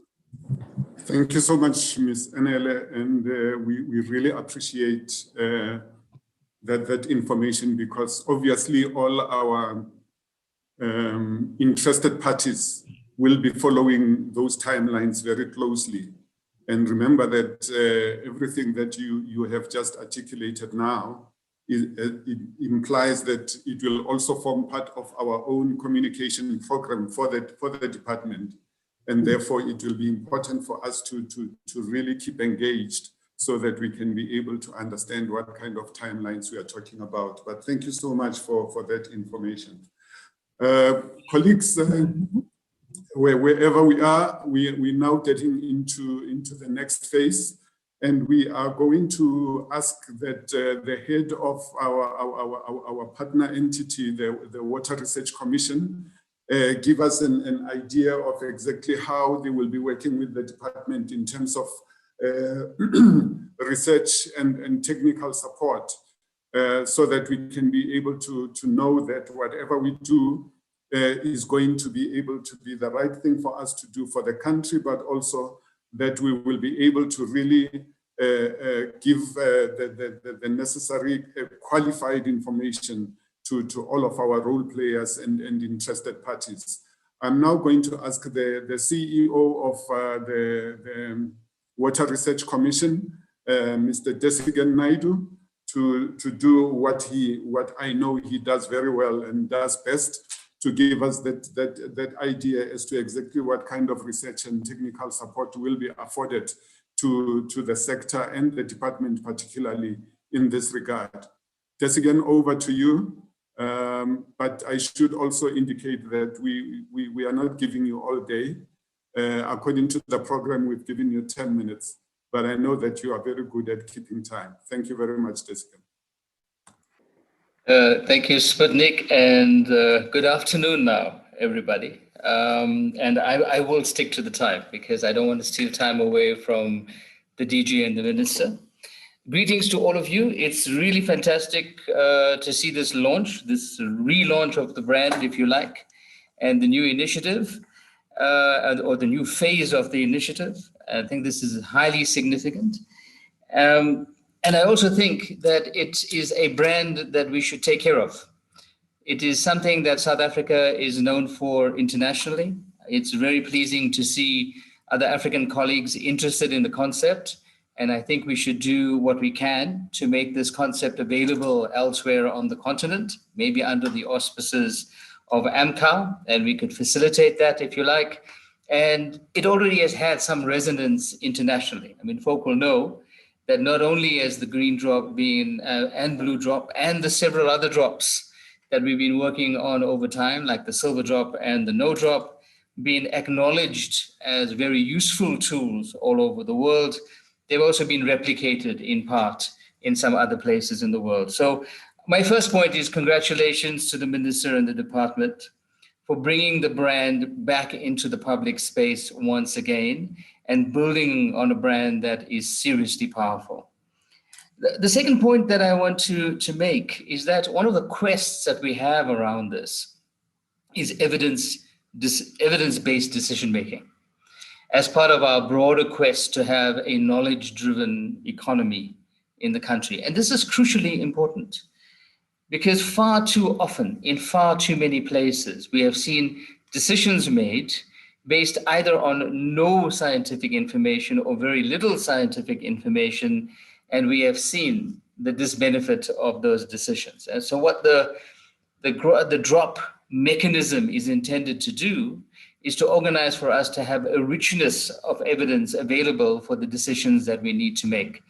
We do need to know, as the colleagues have pointed out, from Leonardo, all through the colleagues that have presented thus far, we do need to know what the gaps are in the system. We do need to know what the deficits are in the system, because only when we have that at hand are we able to make the right kind of investments to grow this. The second point I want to make is that this is another incredible example, in my view, of cooperative governance innovation.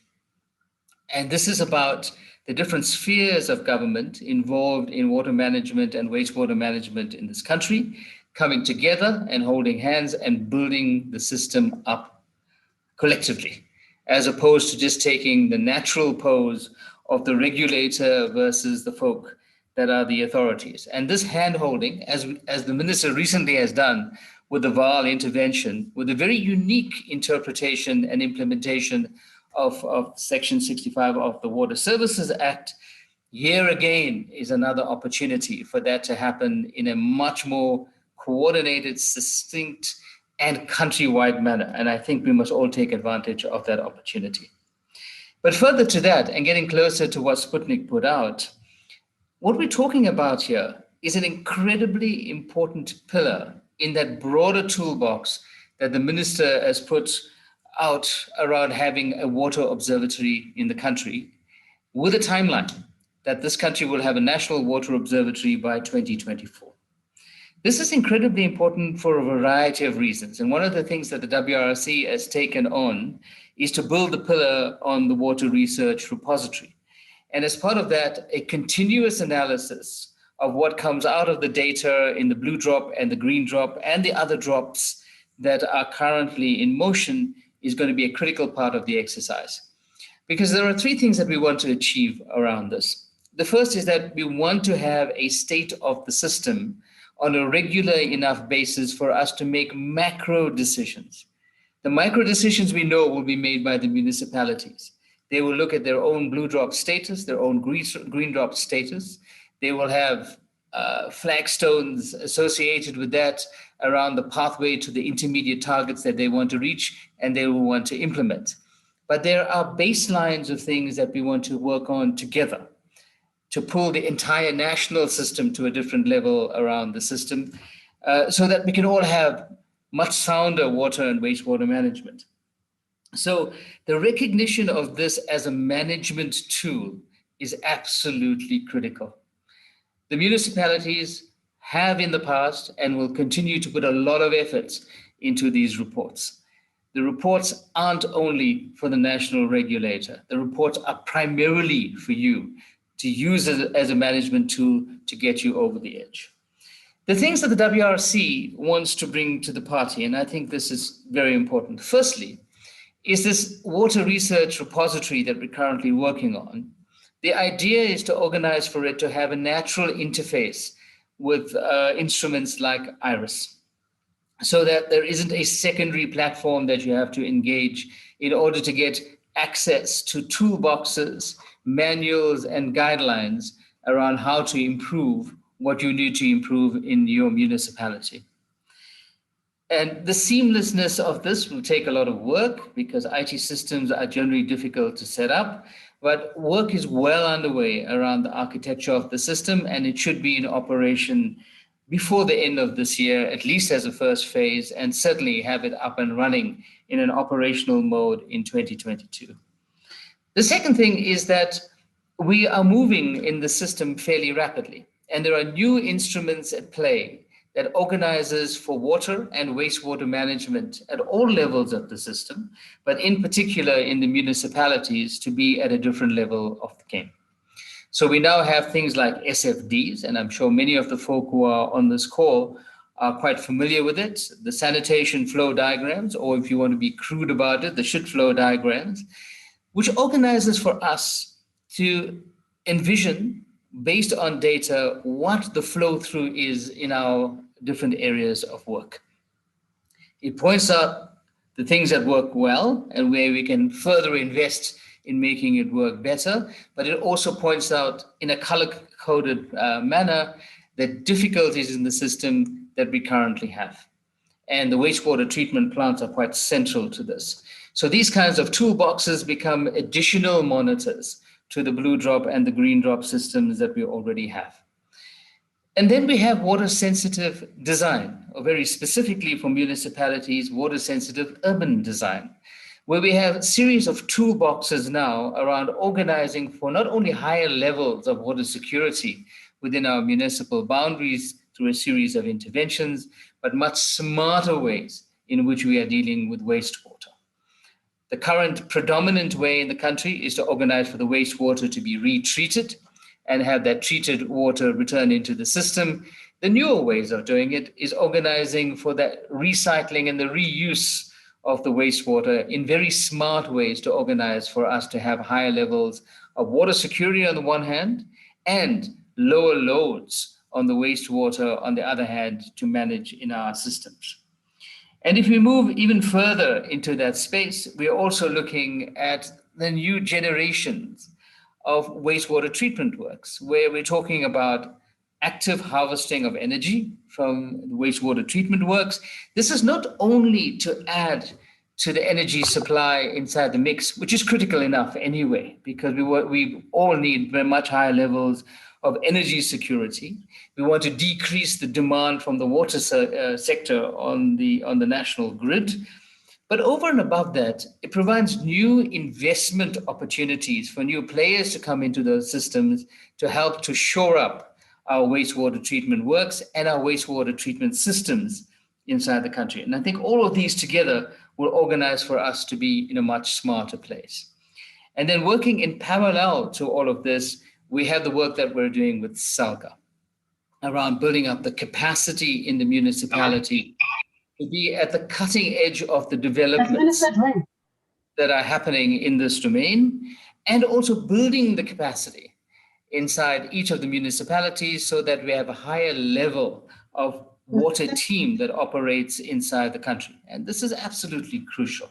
So things like the master classes have been regenerated, things like the scientific forum have been launched and are now functional, and we will be building on all of those. And you can count on the WRC as an institution to be a key support partner in all of this.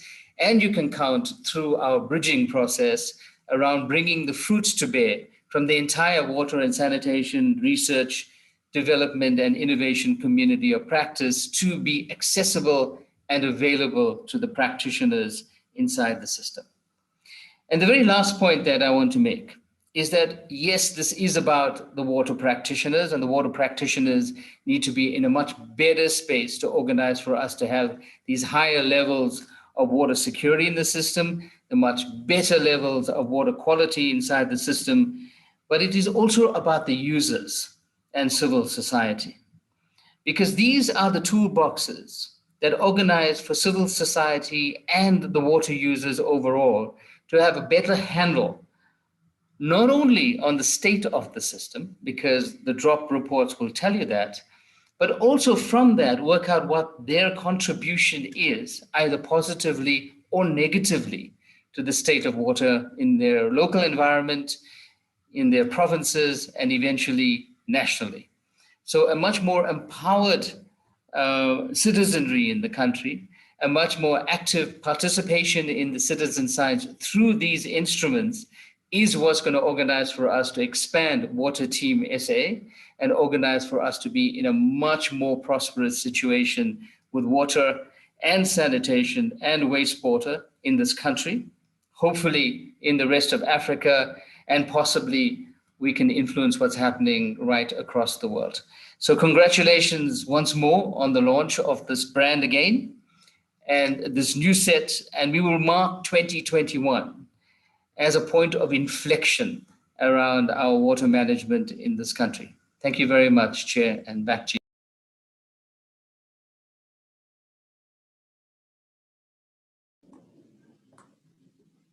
Thank you very much, Desigan, and really thanks for helping us to manage the time. You've done very well. As usual, I'm very, very impressed. Colleagues, we almost coming towards the close of the program for the day. But one of the things that I did not do very well, or I did not even do at all, I just remembered now when I was introducing the CE for Water Research Commission, that I did not introduce my colleagues who were presenting earlier on. And I think I'm running the risk of being run out of this department just based on that. So because then I haven't acknowledged people accordingly. Maybe just to start with the very first presentation that was presented to us by Mr. Leonardo Manas, who is our acting Deputy Director General, responsible now for regulation, compliance, and enforcement. So whenever there is non-compliance anywhere, whether it be a wastewater treatment plant or some industry, it is going to be him who is going to lose his hair over that and what it is that needs to be done. And then Solomon Makate, who was giving us that background to what the green drop criteria are all about. He is the Director Municipal Wastewater Monitor. No. Sorry. He is the Control Engineering Technician. And he is the one that I normally bother when some of the media people ask me these very difficult questions.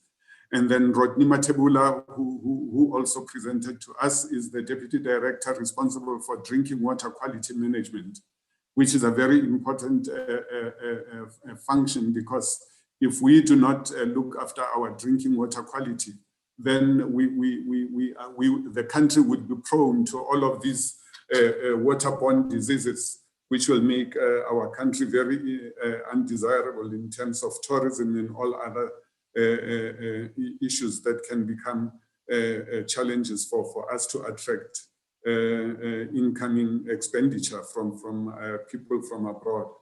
And Makhang, who's been really running the ship and making sure that everything comes to a head for the day, Ms. Enele, she's the Director Municipal Wastewater Monitoring.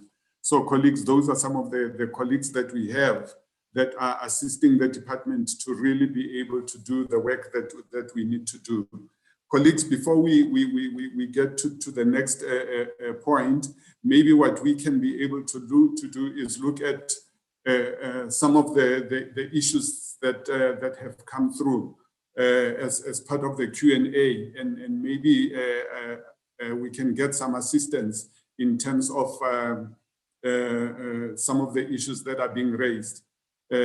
Justin Weldon raises the issue about eutrophy solution, a eutrophy solution that addresses all the symptoms of eutrophication for both bulk water systems as well as wastewater.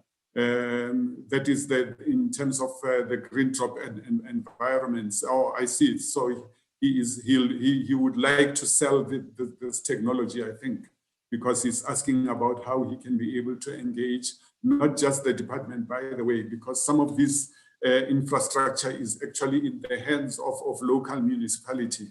And then there was a request that, on how the presentations were being made. Okay, sorry about that.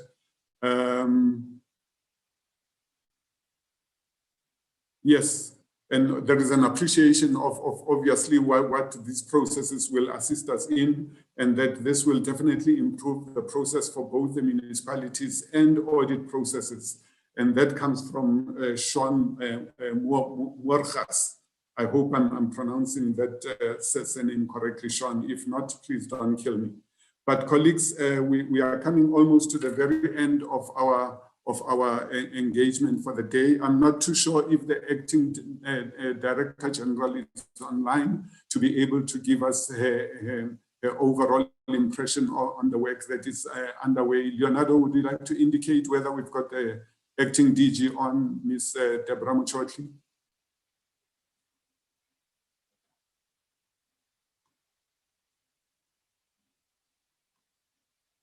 Leonardo, were we able to raise Ms. Deborah Muchotli, the Acting Director General?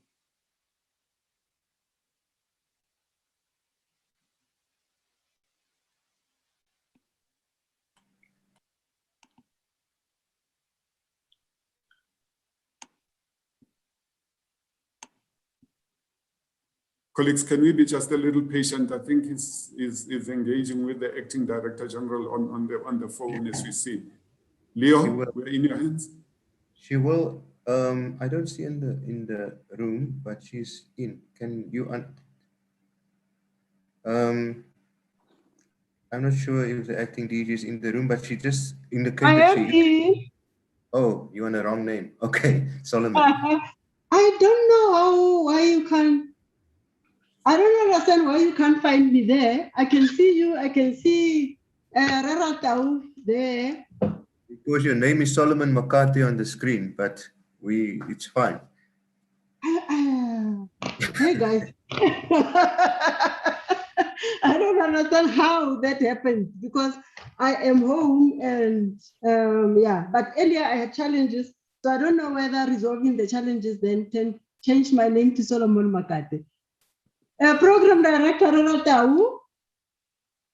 Yes, Acting DG, we are in your hands. Thank you very much for making the time.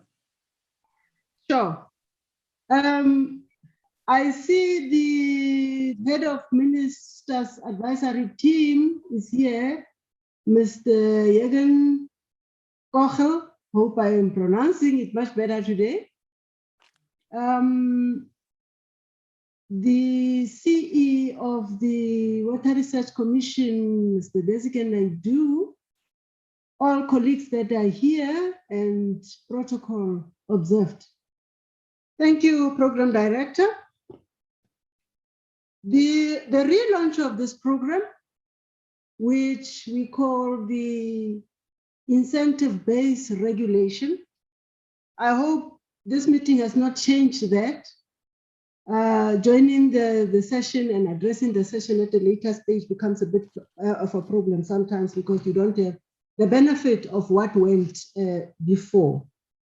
Unfortunately, I was in an unfortunate situation of having to deliver the last goodbyes or condolences to the late CE of the Water Board, Sidibeng Water Board, Dr. A.B. Mbulawa. So I'm moving from one emotional thing to another set of emotions. In that, here we are celebrating the launch of the relaunch, rather maybe it is best to say relaunch, of the green drop and the blue drop, which in our view will take us to a higher trajectory in as far as water management or regulation function of the department is concerned. This program will go a long way in assuring the citizens of South Africa that this department is fully aware of the status of the wastewater treatment works and fully aware of the quality of water that comes out of our taps for their consumption. I must clarify though, Program Director, that as some of you may know, this is not the only instrument that the department uses to get to know the state of wastewater treatment works and the state of drinking water, the quality standard of our drinking water. The regulation branch of the department has been doing audits, inspections, and investigation of the plants, various plants, and it is from those activities that some municipalities were issued with directives and others were taken to court. The Green Drop report or the outcomes thereof also contribute to the State of Water report, various other reports in the department like the State of Water report and all other water quality reports that we may be aware of that you can find on our website. The challenges related to this remain that we are to find solutions for some of the things that are related to these programs, e.g., the implementation of the polluter pays principle, the implementation of Section 19 of the National Water Act, which says, should the polluter be unable to make good of their pollution, the department must take over and remedy the situation. Unfortunately, that takes costs. It requires a budget, which we collectively have to find means of sourcing so that we do not delay remedying or rehabilitating areas where there is pollution. Just when I joined, I heard Program Director talking about eutrophication and somebody offering some solution to the problem of eutrophication. You will probably know that that problem of eutrophication in our dams is actually robbing South Africa of economic activity or economic development. It is robbing us of small business activities in our water infrastructure like the dams, where now you cannot have even water sports, you cannot have small businesses emanating from there, like, for example, fishing and so forth. So this problem is something that needs to be tackled with earnest and tackled by all of us. Not so long ago, we had a situation of dealing with the Centurion Lake issue, which is compounded by activities from two metros, the city of Ekurhuleni and the city of Tshwane, where one would have expected much better services there, much better understanding and better focus on resources such as these ones. But unfortunately, we had to deal with that and have actually even had to report them to the portfolio committee. So it is important. I'm not sure whether they are here. I'm not naming them or shaming them, but I'm just naming it as an example to illustrate the mammoth task that we are faced with. If in a place like Centurion, which is highly urbanized, in metros, between two metros, we can have a situation of this nature that is not receiving adequate response and attention that it should, then you can imagine what happens in other areas where we do not have metros or that are not served by metros. The success of this program depends on multiple role players like SALGA, WRC, and all of us as South Africans, because it is our pollution that eventually creates the problems that we are faced with. Fortunately, and we are very fortunate that at the stage, at the time at which we live, there is technology, there is advancement of technology, there is advancement of science for us to be able to tackle the problems that we are faced with.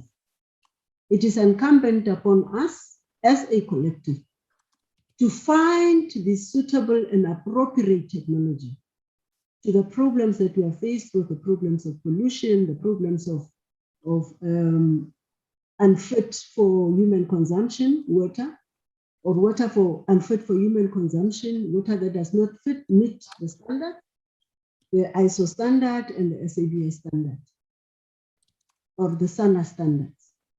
It is incumbent of all us to find these solutions, to work together to find these solutions.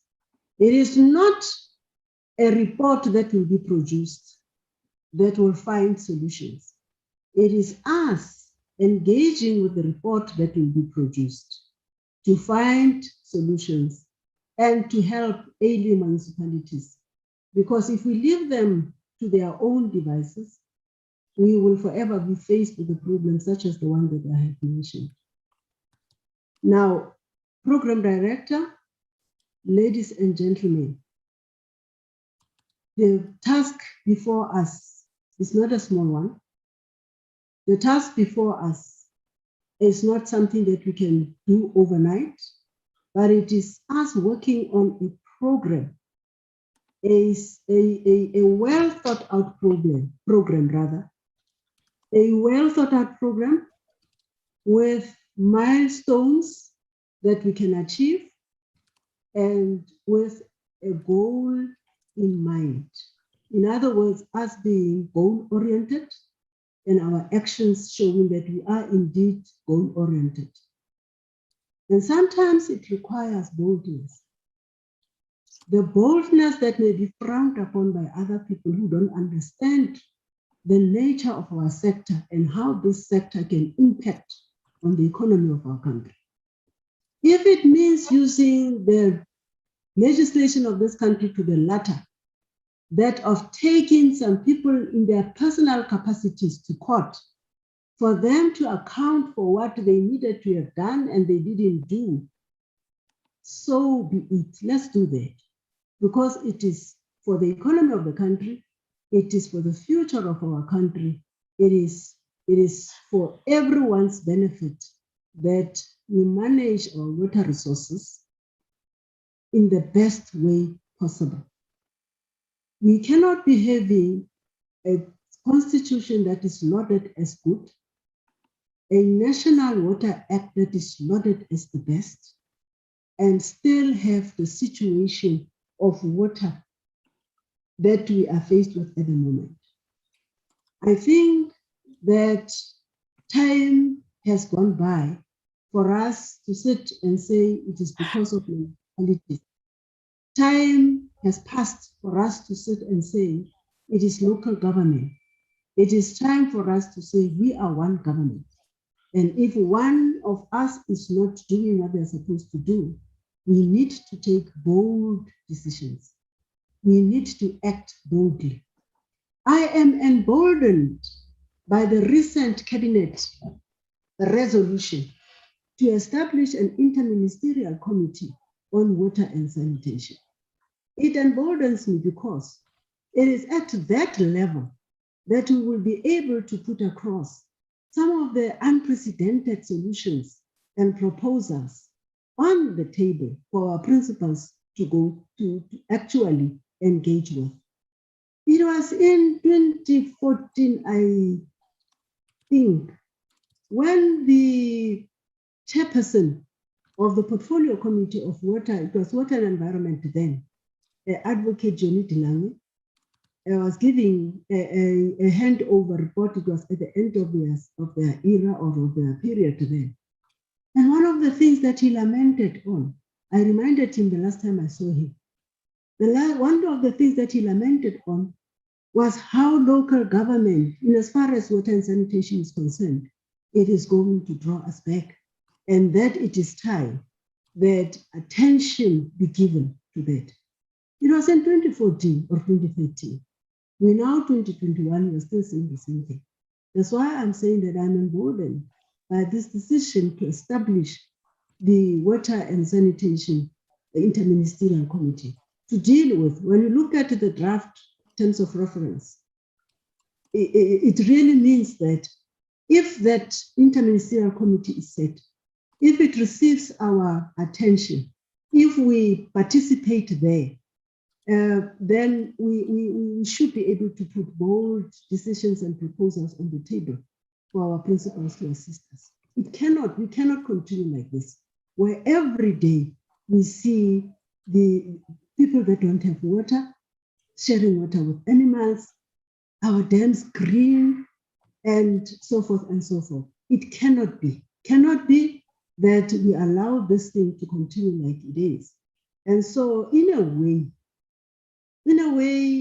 I am maybe, I don't want to say I'm canvassing because I'm not a politician. In a way, I am saying, colleagues, let us grab this opportunity and use it optimally to the best of our ability. The good thing is that the terms of reference are saying you don't have to be in government for you to put a proposal there.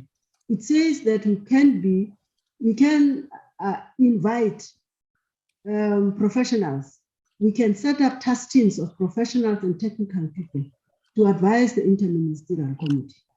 And for as long as I have a voice and for as long as I have a laptop, I will be inviting you to make presentations, to make proposals, to make bold decisions that will take us out of the trajectory that we are moving towards, to a better trajectory of a water sector that is well managed, that is taking this country to a higher trajectory, economically, basic human rights, and everything that goes with water.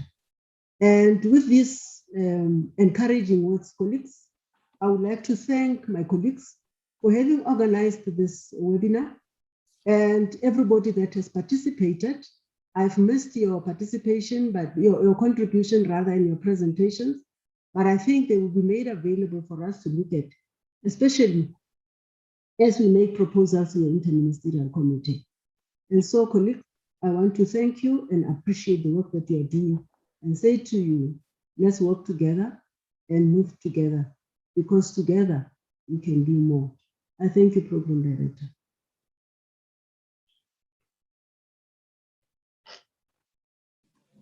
We thank you so much, Acting DG Ms. Buchotli. I think you have given us, it's almost like you've been here with us actually.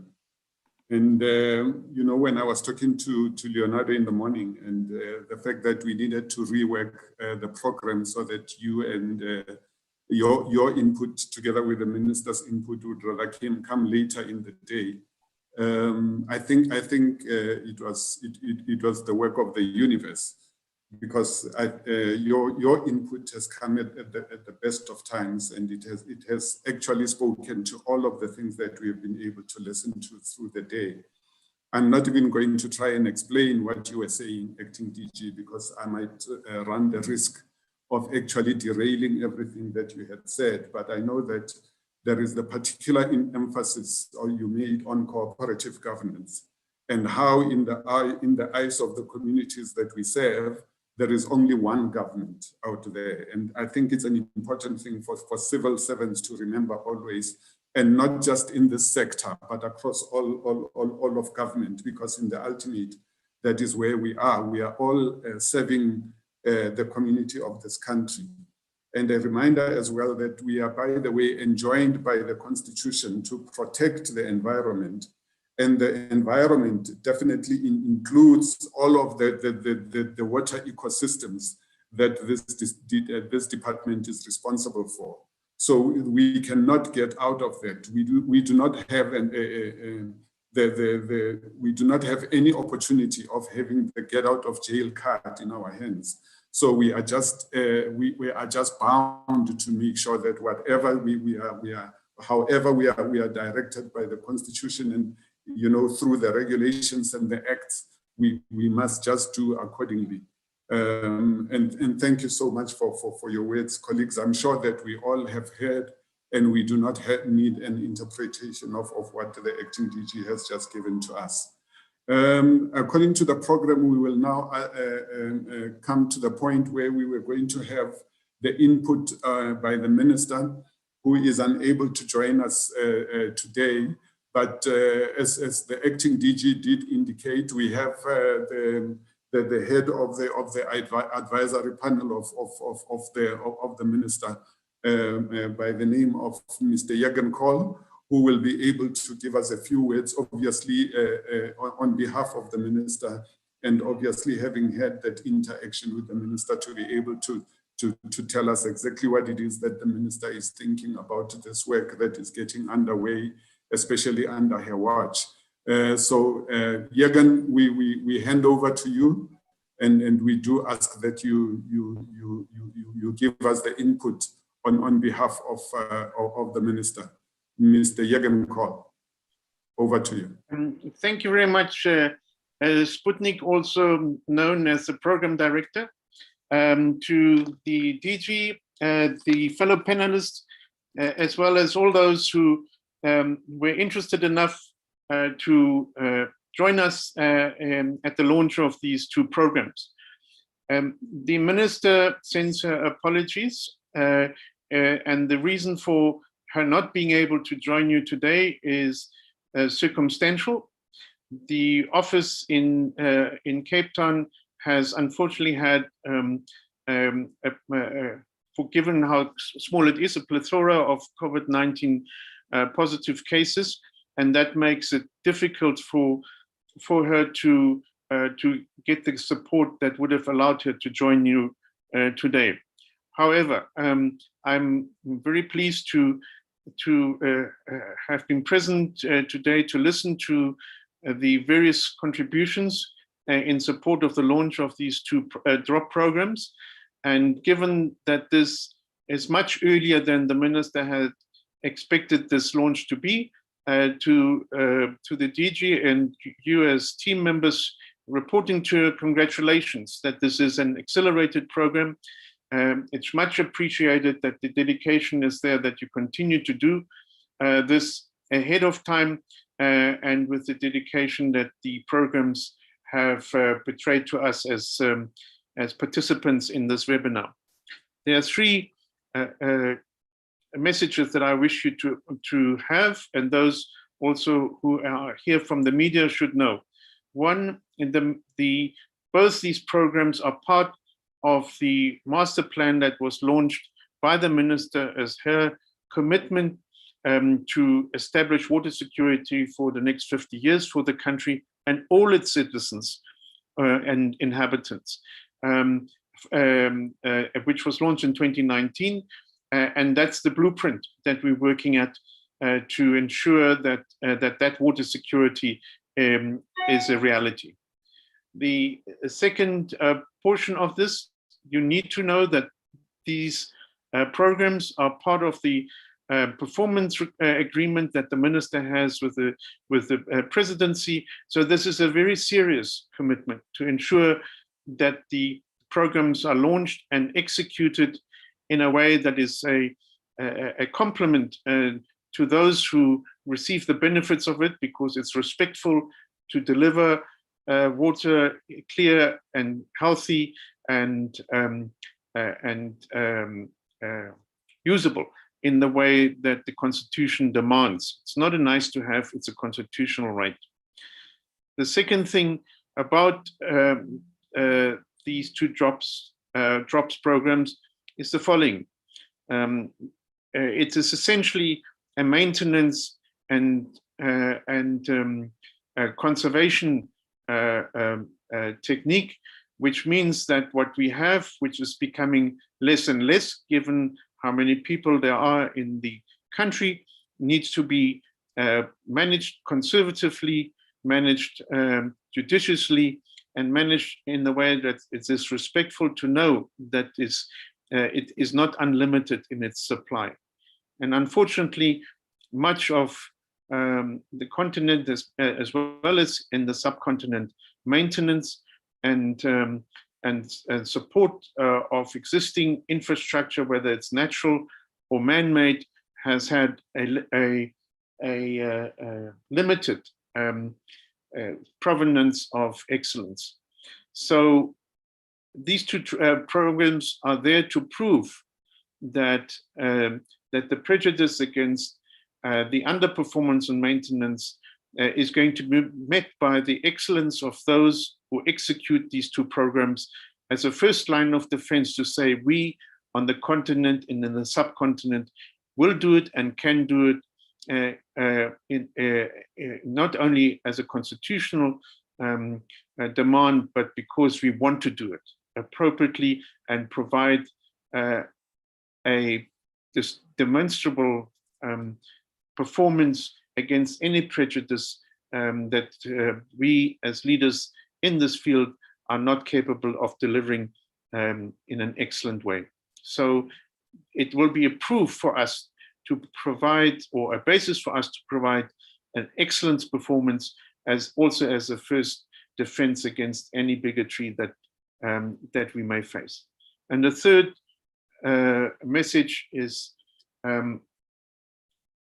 these programs will end up being also part of a really important process that the department has to attend to regardless. And that is that certain mining villages or settlements or industrial zones or settlements, as they come to the end of their life cycle, would require a redesign in such a way that those who ended up living there, even though the mine or the zone may have closed, that they have a future with water and in the areas that they have chosen to live.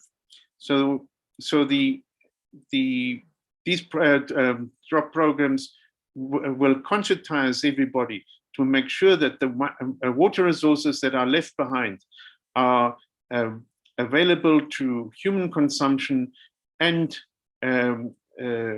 pleasurable pursuit, including fishing, swimming, or whatever else there may be, including as well as tourist destinations that would be source of income once the mines or the economic zones have closed down. And the department has that as a program. So it is not just to maintain what there is, but to prepare for the future of those areas that may face a different destiny. Against that background, I only wish to bring the minister's encouragement and support for those who are in charge of these programs, and to the DG and the executive team, that you are well served by those who are in charge of those programs. And do not forget that compatriots and the rest of the continent should have access to your expertise as you develop or refine it. And please be open to any request that comes from the continent to you through the DG's office. Thank you for making this webinar work, and we wish you well. And the only thing that I think it would be appropriate to say is that those who have fallen foul of the pandemic need the space to recover, which includes the minister's office. So please bear with us for the next 10 or 14 days as we manage the unfortunate interruption. I wish you well on behalf of the minister. Thank you.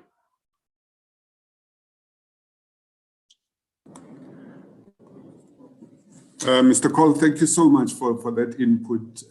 I think if I am to take it upon myself to say that on behalf of all of us who are on this platform, and those obviously who will be managing these programs, we really appreciate the leadership, and we do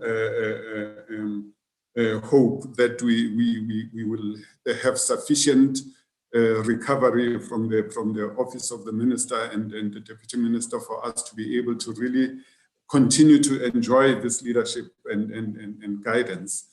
And yes, you have made the 3 points that are very, very critical for the propagation of these programs.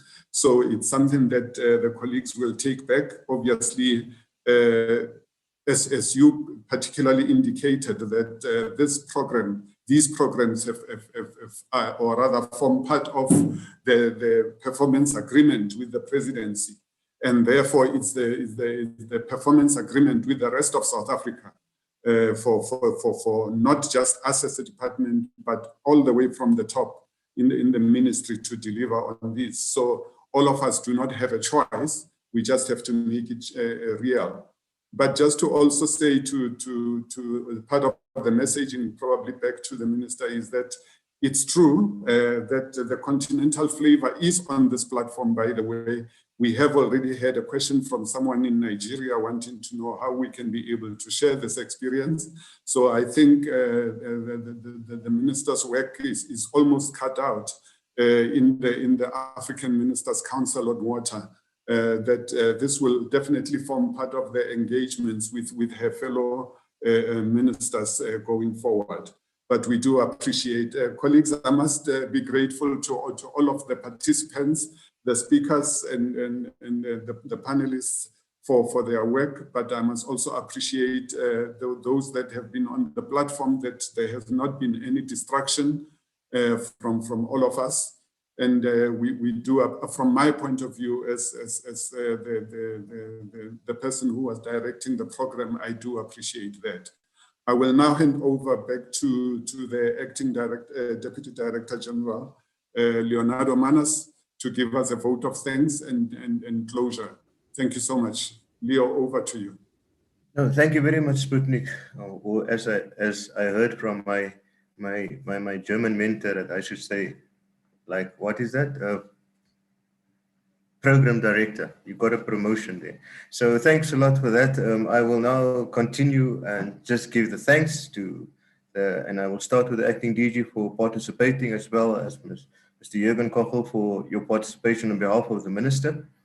Then I want to go to my colleagues as well, in terms of those who have actually kept the flame alive and those who assisted with the rekindling of the flame. Subeniso, Makgang, Solomon, Rodney, and Knox, in terms of, and also other colleagues that have been there. our service providers that has come in and also to come and assist us. But I think that, colleagues, in terms of those who have participated today, I want to say a special thanks to you, because I think that the interest that is shown in the revitalization and the relaunching of these programs is just already an indication that we are moving in the right direction. Yes, there are many reminders in terms of the things that have gone wrong, and we are not trying to navigate around it. We take note of it in Basel. I think that you have made yourself very clear. We take note of that, and Bettina, I see you agreeing 100% with him. We take note of that, but the fact is that we are leaving that behind us in terms of what went wrong. We're not going to defend it. We are moving forward, and we are glad that we have a nation behind us in terms of trying, because you are presenting the nation, and majority of you, I think, would be public servants who are serving the public, whether it's in the space of municipalities, water boards, institutions where you find yourself in. And we are doing this because we are wanting to improve. So I'm already thanking you in advance in terms of, well, what you're going to do subsequent to this webinar. And we're looking forward to see you in terms of the regional or the provincial sessions that will be held, where we are going into more detail in terms of the requirements, because I think that would be also required. I think that in terms of the questions that were asked post to this, now I know that there are some questions that remain unanswered. We will try and also assist and answer those questions at our regional sessions as well. Unfortunately, I think the question that were posed in terms of whether there would be CPD points available, I think that would be unfortunately not but we are taking forward, we are going forward with that. Those who welcomed words, those who welcomed me back and said all kind of things, I do appreciate it as well, but I don't think that it's me. One person alone will not be able to sustain this program. One person alone will not ensure the success. I think we all need to pull together, because if you lead and nobody's following you, it certainly sucks. A leader requires people that also moves together with where the leader wants to take it. So I do take it that we're all going to move in the right direction from here. We're looking forward to further engaging you on this, and we are also looking forward to the change that Green Drop and Blue Drop is going to bring in the water services sector. But thank you very much for your participation, and we wish you all of the best. We know that we are on a very unfavorable season, and we wish you also to keep safe so that we can see one another again. Thank you very much, Program Director. Thank you, Leo.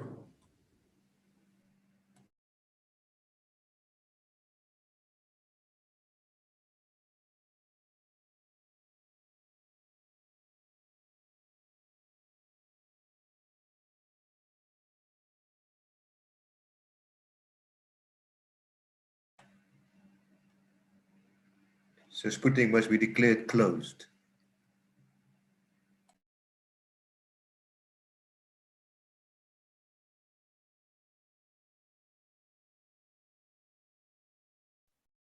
Bye, Leonardo.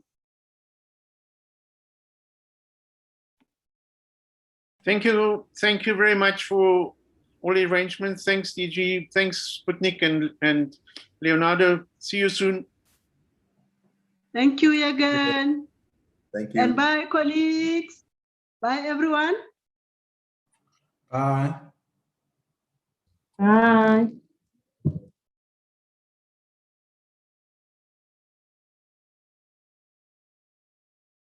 Bye.